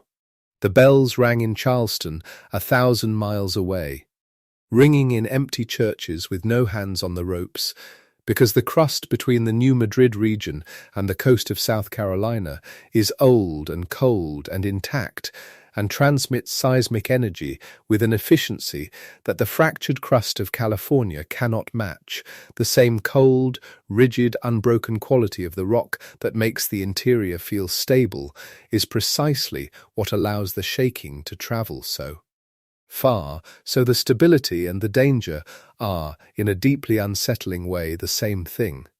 And the Reelfoot Rift was down there, patient in its burial, waiting in the dark beneath the valley, the scar of a continent that had tried once to split itself apart and had not quite managed it, carrying within its fractured and healed and refractured rock the memory of that failure and the capacity to fail again. Reelfoot Lake is still there, its drowned cypress still standing in the shallow water, the mist moving across it in the mornings. The Reelfoot Scarp is still there, a low wrinkle in the land that most people drive across without noticing. The sand blows are still there in the fields, pale and oval, where the ground once vomited its liquefied insides onto the surface in the winter of 1811 and 1812. Faint echoes of the earlier ones below from AD 1450 and AD 900, and the Reelfoot Rift is still down there, deeper than any of them, older than any of them, 500 million years of patient, buried waiting beneath the valley, its ancient faults still concentrating the far-field stress of a plate that is always in imperceptibly slow motion. The answer to the title's paradox is the rift. The answer is always the rift. But the answer to the rift raises its own questions about what is driving the stress now, what the engine is in the present day, why the instruments watching this ground detect almost nothing happening, why a zone with this kind of documented violent history registers in the modern GPS record so little of the strain that the history would seem to demand. Those are the questions that the seismologists of the 21st century are still working on. They are not questions with clean answers. They are not questions that the Reelfoot Scarp or the sand blows or the drowned forest of Reelfoot Lake can answer on their own. They require a different kind of looking not at the surface and not even at the shallow buried rift, but down into the deeper body of the continent, into the mantle beneath the crust, into the slow and barely measurable movements of the Earth's interior that the surface gives almost no sign of. But before that deeper descent, it is worth resting a moment on the surface.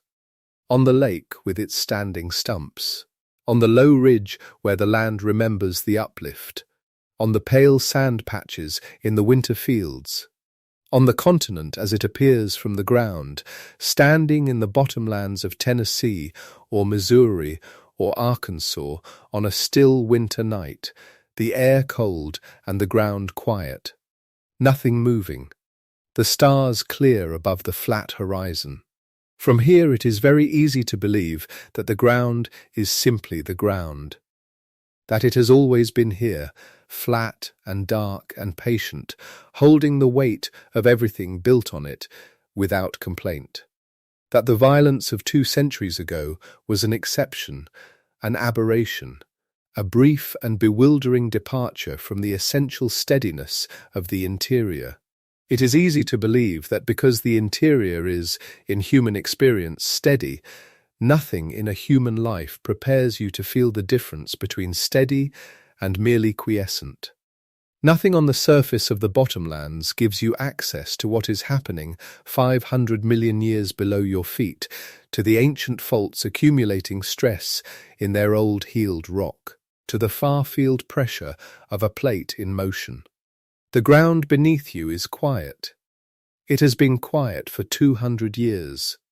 And the sand blows in the fields, and the stumps in the lake, and the low ridge where the crust bent and rose in a February earthquake are simply there, the record of the ground's last conversation with its own buried history, waiting in the ordinary landscape for anyone who knows what they are looking at.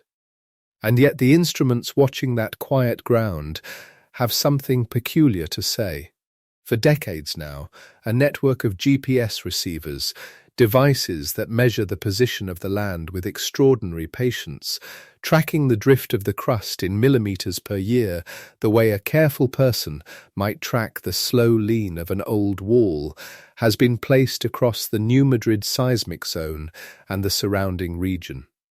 These instruments do not feel the earthquakes that are coming. They measure something subtler and in many ways more diagnostic, the steady, silent accumulation of strain in the years between earthquakes, the slow warping and stretching of the crust as stress builds toward its next release.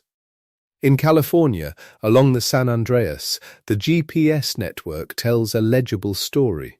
The Pacific Plate is moving northwest relative to the North American Plate at roughly 5 to 6 centimeters per year, and the ground on either side of the fault is doing the same, grinding and creeping and accumulating elastic strain that will one day snap. The instruments there show you the machine in motion.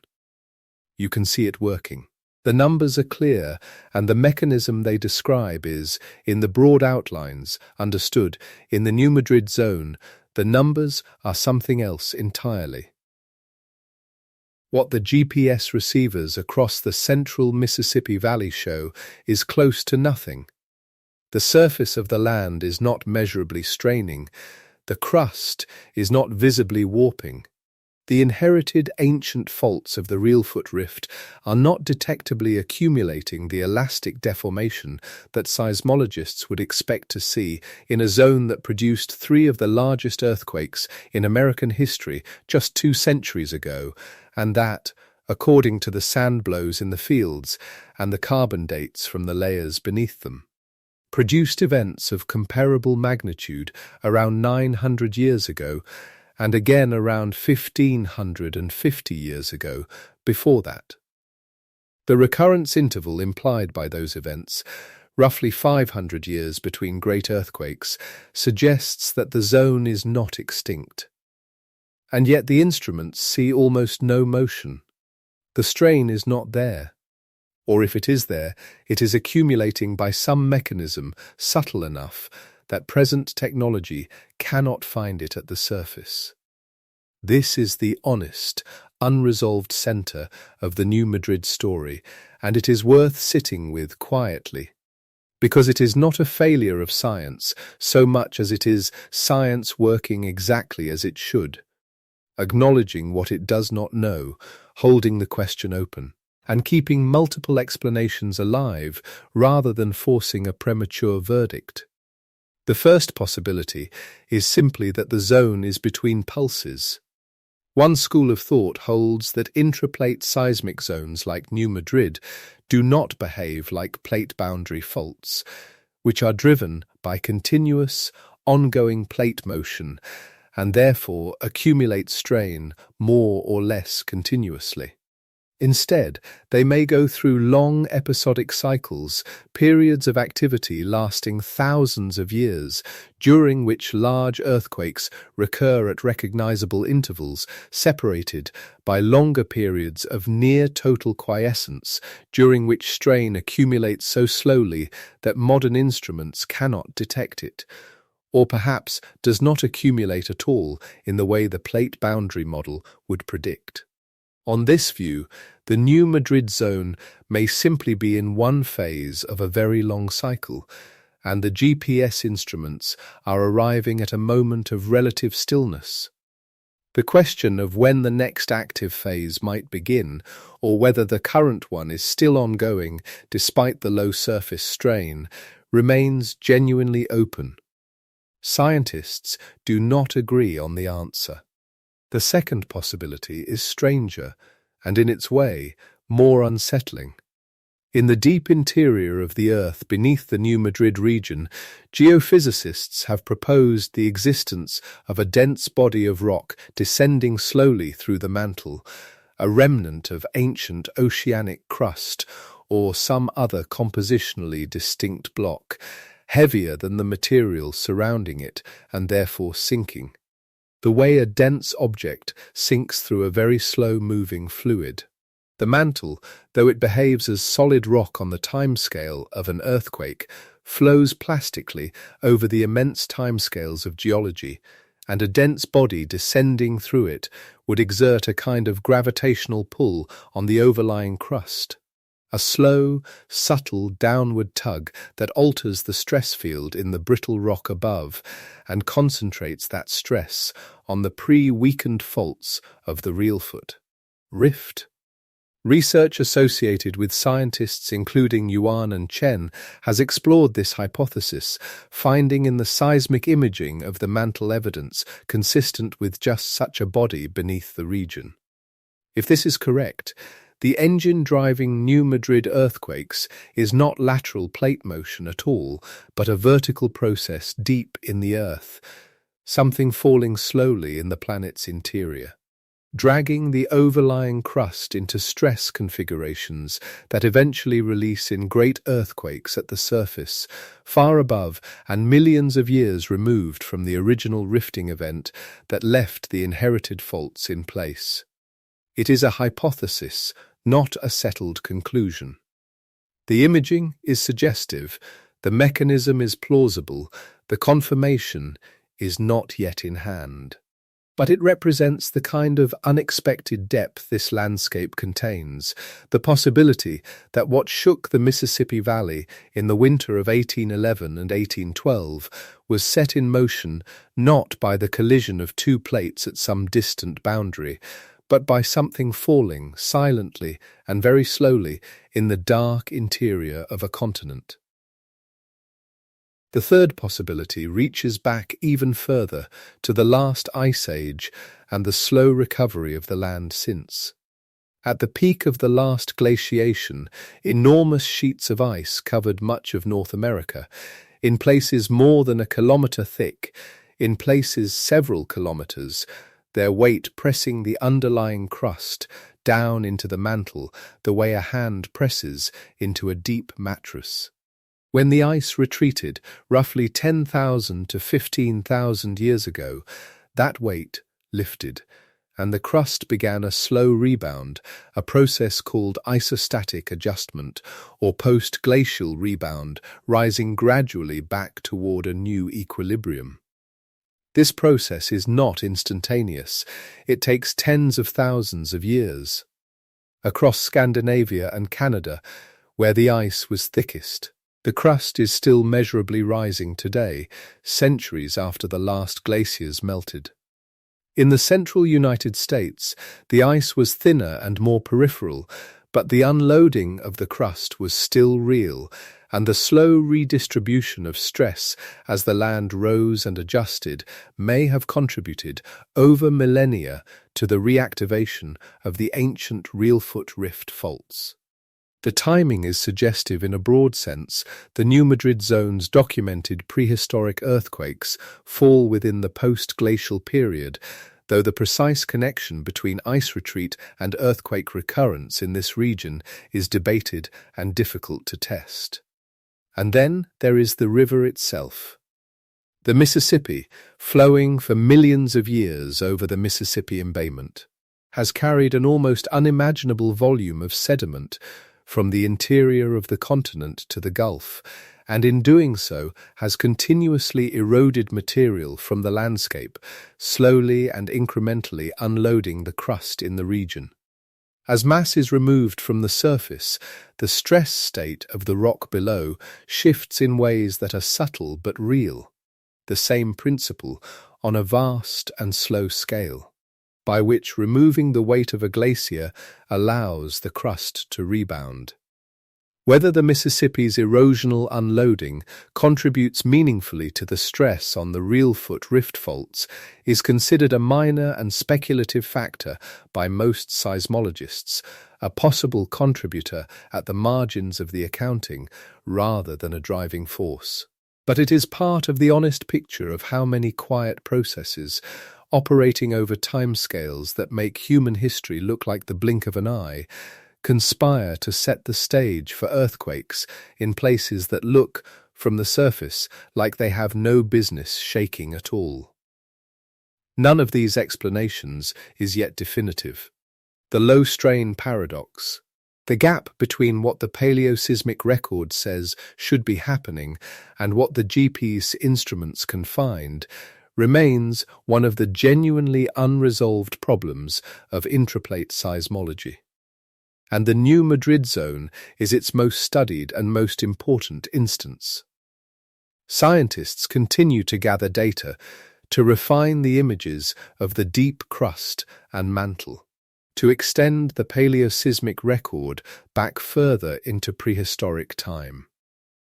The question of when the next great earthquake will occur, whether in 50 years or 500, whether the zone is building toward a release or resting in a long quiet interval, cannot presently be answered with the tools available. The U.S. Geological Survey continues to include the New Madrid seismic zone among the most significant earthquake hazards in the central and eastern United States, and that designation is not alarmism. It is the honest summary of a region with a documented history of catastrophic shaking and a buried fault system that the science of the present day cannot yet predict with confidence. It is worth remembering here what the world looked like in the winter of 1811 when the shaking came. The region around New Madrid, Missouri, was not what we would recognize as a populated landscape. The settlement at New Madrid, the small town whose name would be given to the entire seismic zone and whose name would outlast the event by 2 centuries, was a modest place on the western bank of the Mississippi in what was then the Missouri Territory, recently transferred to American sovereignty from France as part of the Louisiana Purchase less than a decade before. The bottomlands and forests along the river were home to scattered frontier settlements, to river traders and boatmen who worked the great artery of interior commerce, and to the indigenous peoples who had known this country for centuries before European contact. The population was thin. The distances between neighbours were vast by the standards of any settled civilization. When Eliza Bryan wrote her letter describing the noise and the screaming and the cracking of trees and the roaring of the Mississippi, she was describing the experience of a small community facing something entirely outside the frame of any human preparation. Not because the land was particularly treacherous by nature, but because no one alive in that settlement had any reason to expect the ground beneath them to do what it did. The frontier was wild and uncertain, yes, but it was not supposed to shake. The death toll from the New Madrid sequence is genuinely unknown. The historical record does not give us a reliable number, and it would be a distortion to invent one. What the accounts do make clear is that the casualties were probably modest relative to what such earthquakes would cause in the same region today, not because the earthquakes were less severe, but because the landscape was so thinly settled. The horror in the contemporary accounts is overwhelmingly the horror of the land itself, not of human loss in the way that the great earthquake disasters of more densely settled regions register. It is the river that is wrong. It is the ground that has split open. It is the forest that has fallen. The human beings in those accounts are witnesses to a geological event that dwarfs them, and they survive to write about it not because the event was gentle, but because there were not enough of them in that place at that time to populate a tragedy of numbers. 200 years later, the cities of Memphis and the broader Mississippi Valley corridor have grown enormously, and the seismic hazard that was then a catastrophe of landscape is now something that the USGs and emergency planners consider very carefully in the context of modern infrastructure, modern population density, and the modern built environment's relationship to ground shaking. But that is a different story, a present-day administrative and engineering story. And it is not the story of what the ground has already done or the geological mystery of why it did it. There is a coda to the New Madrid story that belongs not to 1812 but to 1990. And it is worth telling because it captures something true about the way human beings relate to the memory of catastrophic uncertainty. In that year, a man named Eben Browning, who described himself as a climatologist and business consultant, published a prediction that a major earthquake would strike the New Madrid zone on or around December 3, 1990.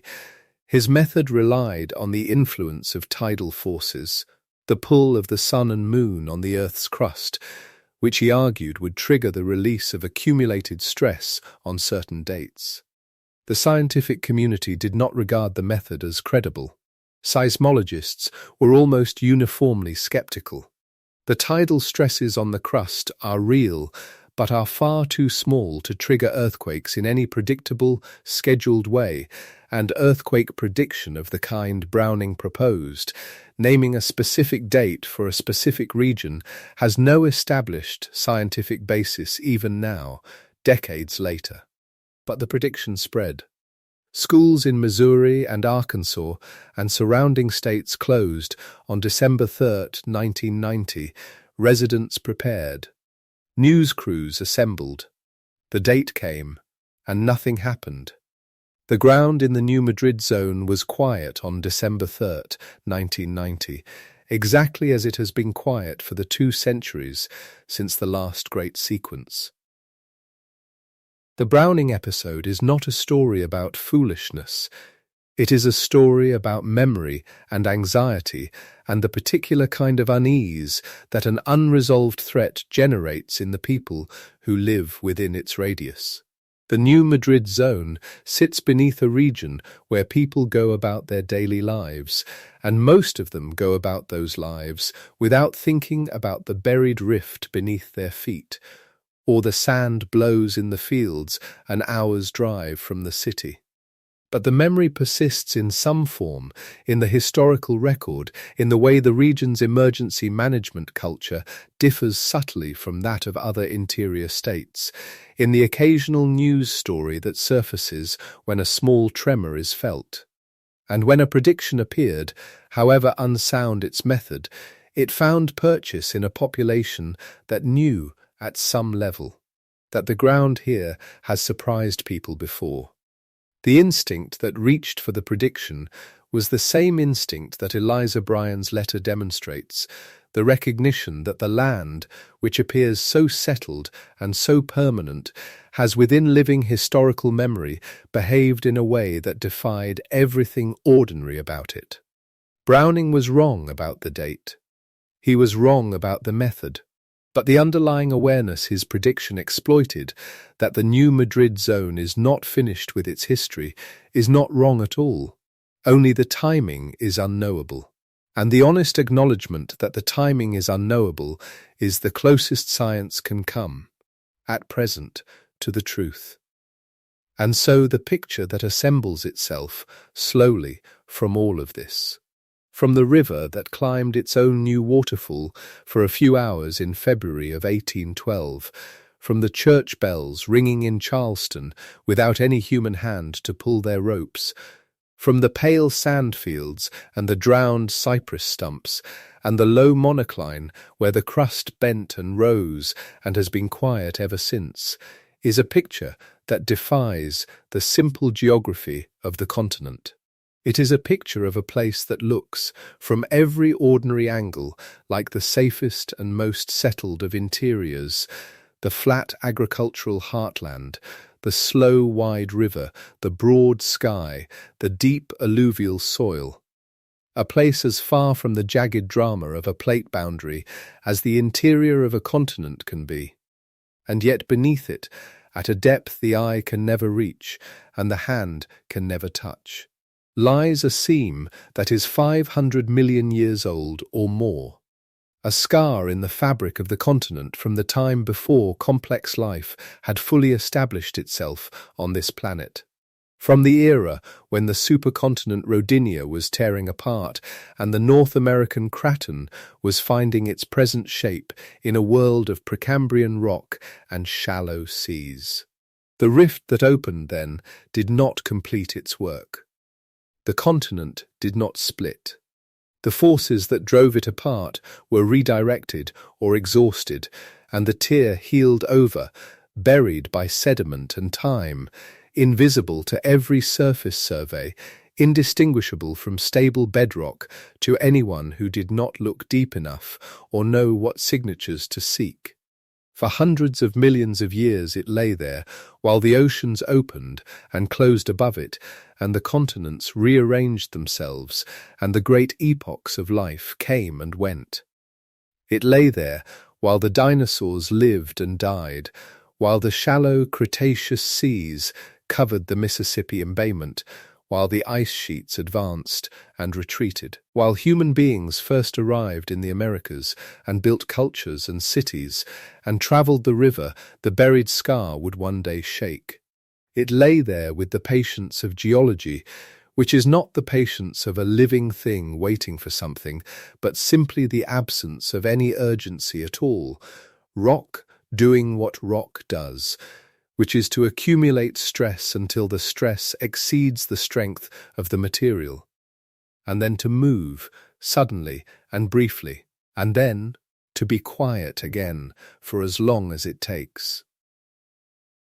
The movement came in December of 1811, and again in January, and again in February, and then it was over, or at least over in the sense that the principal shocks had passed, and the aftershocks were slowly fading, and the river had settled back into its ordinary southward flow, and the land had stopped shaking in a way that anyone standing on it would feel.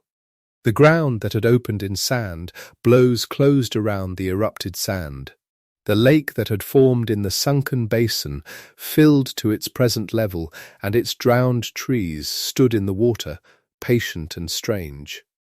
The ridge where the crust had folded and risen, the Reelfoot Scarp, was simply there, a low irregularity in the landscape, unremarkable to anyone who did not know to read it. The felt trembling in Charleston and Boston faded. The bells that had rung by themselves were stilled. The comet that had blazed in the night sky through much of 1811 was gone. And the buried rift beneath the Mississippi Valley resumed its long, inscrutable silence, the GPS instruments of a future century finding almost no motion in it. The ancient faults absorbing far-field stress by some mechanism not yet fully understood, the question of when the next great movement will come remaining open in a way that no prediction can honestly close. What this ground represents, in the end, is something that the usual maps of the world do not prepare you for. The maps show the plate boundaries, the jagged lines along the Pacific Rim, the spreading centers in the ocean floors, the great transform faults along the western edges of the continents, and they suggest, with their confident lines and color-coded categories, that the dangerous places are at the edges, that the interiors are the safe zones, the quiet cores around which the drama of tectonics plays out at a comfortable distance. And in a probabilistic sense, this is even roughly true. Most great earthquakes do occur at the boundaries, and the interior of the North American plate is, across long spans of time and large populations, far quieter than the edges.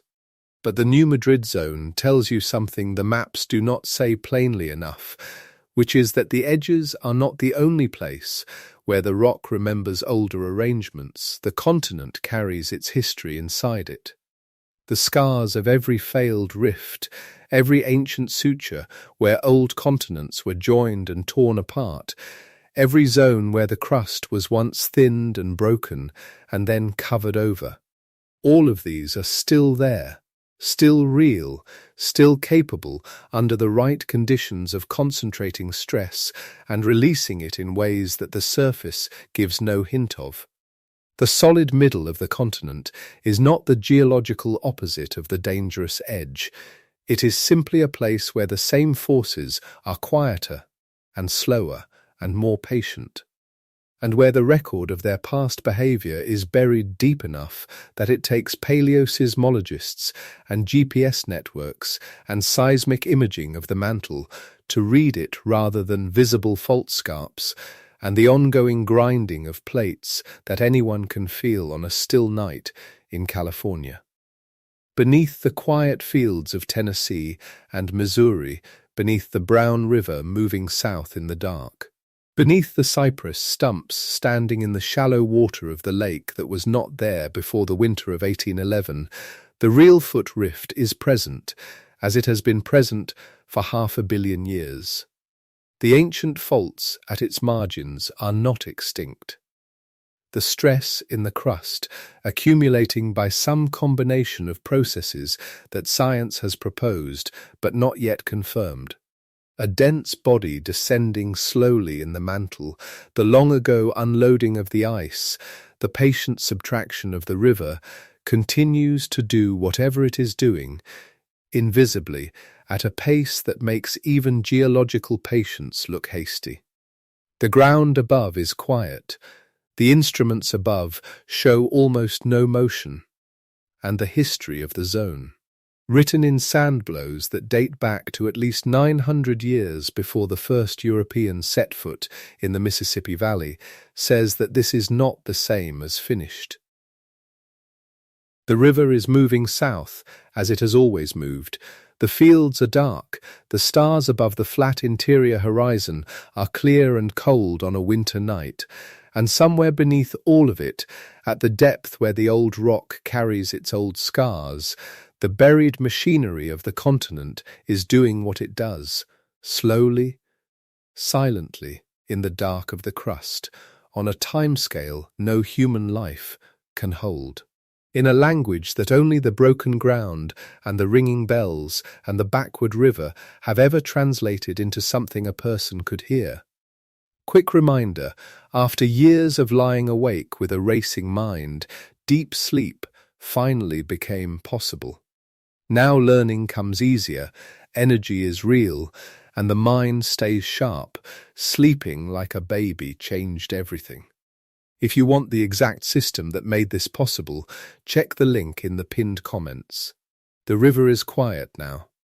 The Mississippi moves south in the dark, indifferent and wide, carrying the sediment of the interior toward the Gulf at its own slow pace, unhurried by the memory of any morning when it appeared to climb. Reelfoot Lake is still. The drowned cypress trees stand in the water as they have stood for more than 200 years. Their roots in the subsided ground, their trunks above the surface, marking the outline of a forest that had no warning of what was coming. The sand blows in the fields are pale against the dark soil, reading to those who know how to read them like messages from a sequence of events that occurred long before anyone alive was born, and long before the events of 1811 and 1812 as well. The Reelfoot Scarp, that low and unassuming ridge where the crust bent and lifted, is simply there in the landscape of northwestern Tennessee. A wrinkle in the earth that a traveller might cross without knowing what it is. The buried rift beneath the Mississippi Embayment is as it has always been, ancient, healed, carrying its old faults in the dark below the sediment, receiving the slow, far-field pressure of a plate in motion, doing nothing at the surface that the GPS receivers can reliably detect. The continent is quiet in the way that a continent is quiet between its conversations with its own buried history, which is to say, not finished, only resting by the long reckoning of geological time in an interval whose length no instrument can specify and no honest prediction can shorten into a date. If you are watching from somewhere in the great interior of this continent, from the flat states along the river, from a city that sits on alluvial soil above a buried rift you have perhaps never heard of until tonight, or if you are watching from far away, from a place that felt none of these earthquakes and had no bells ring of their own accord on a winter morning 2 centuries ago, it would be a very good thing to know where you are, and to carry that knowledge lightly as a piece of the long story of the ground beneath whatever city you call home. The world is older than any individual reckoning of it. The ground beneath the interior of a continent carries a history that does not announce itself on the surface, that does not show its seams to casual inspection, that reserves its most dramatic communications for intervals measured in centuries or in the slow descent of a dense body through the mantle over millions of years. This is not alarming. It is simply the true nature of the place where we live, and there is a particular kind of rest available in understanding it honestly, in knowing that the uncertainty is real and the hazard is real, and that neither of them requires us to do anything right now except to lie in the dark and think for a moment about how old the ground is, and how much it remembers, and how little of that memory is visible from where we stand. Tell me where in the world you are watching from tonight, or listening from, as the case may be. Whether you are in the Mississippi Valley itself, or in the Appalachians, or somewhere in Europe, or Asia, or the Southern Hemisphere, some corner of the planet that has its own buried rifts, and its own ancient faults, and its own history of ground that has surprised the people living on it. I would genuinely like to know. The comments are there, and I read them, and there is something in the knowledge that someone is listening in a place I have never been, carrying this particular story of the great interior earthquakes into some other geography entirely, that seems right for a story about the unexpected reach of things, about bells ringing 1,000 miles from the shaking that moved them, about a fault that was there all along, only buried, about a continent that is, in the end, smaller and more connected and more ancient than the surface of it suggests. There are more stories here at Wisdom Docks, of the same slow and careful kind, stories that take their time, that sink into the evidence and the geology and the long, unhurried record of what the ground has done and what the rock remembers. They will be here whenever you want them, whenever you are ready to follow another long path into something old and quiet and strange. You have done enough for one night. The river is moving south in the dark, and the buried rift is still. And the sand blows are pale in the winter fields, and the lake with its drowned trees is as quiet as it ever gets. Put down whatever remains of the day. Let the questions that do not have answers wait where they have been waiting for 2 centuries and 500 million years, patient as stone. Let the ground beneath you, wherever you are, hold you without complaint, as it has always held you, as it will go on holding you through whatever nights remain. Tie off here at the Wisdom Docks. The tide will wait till morning.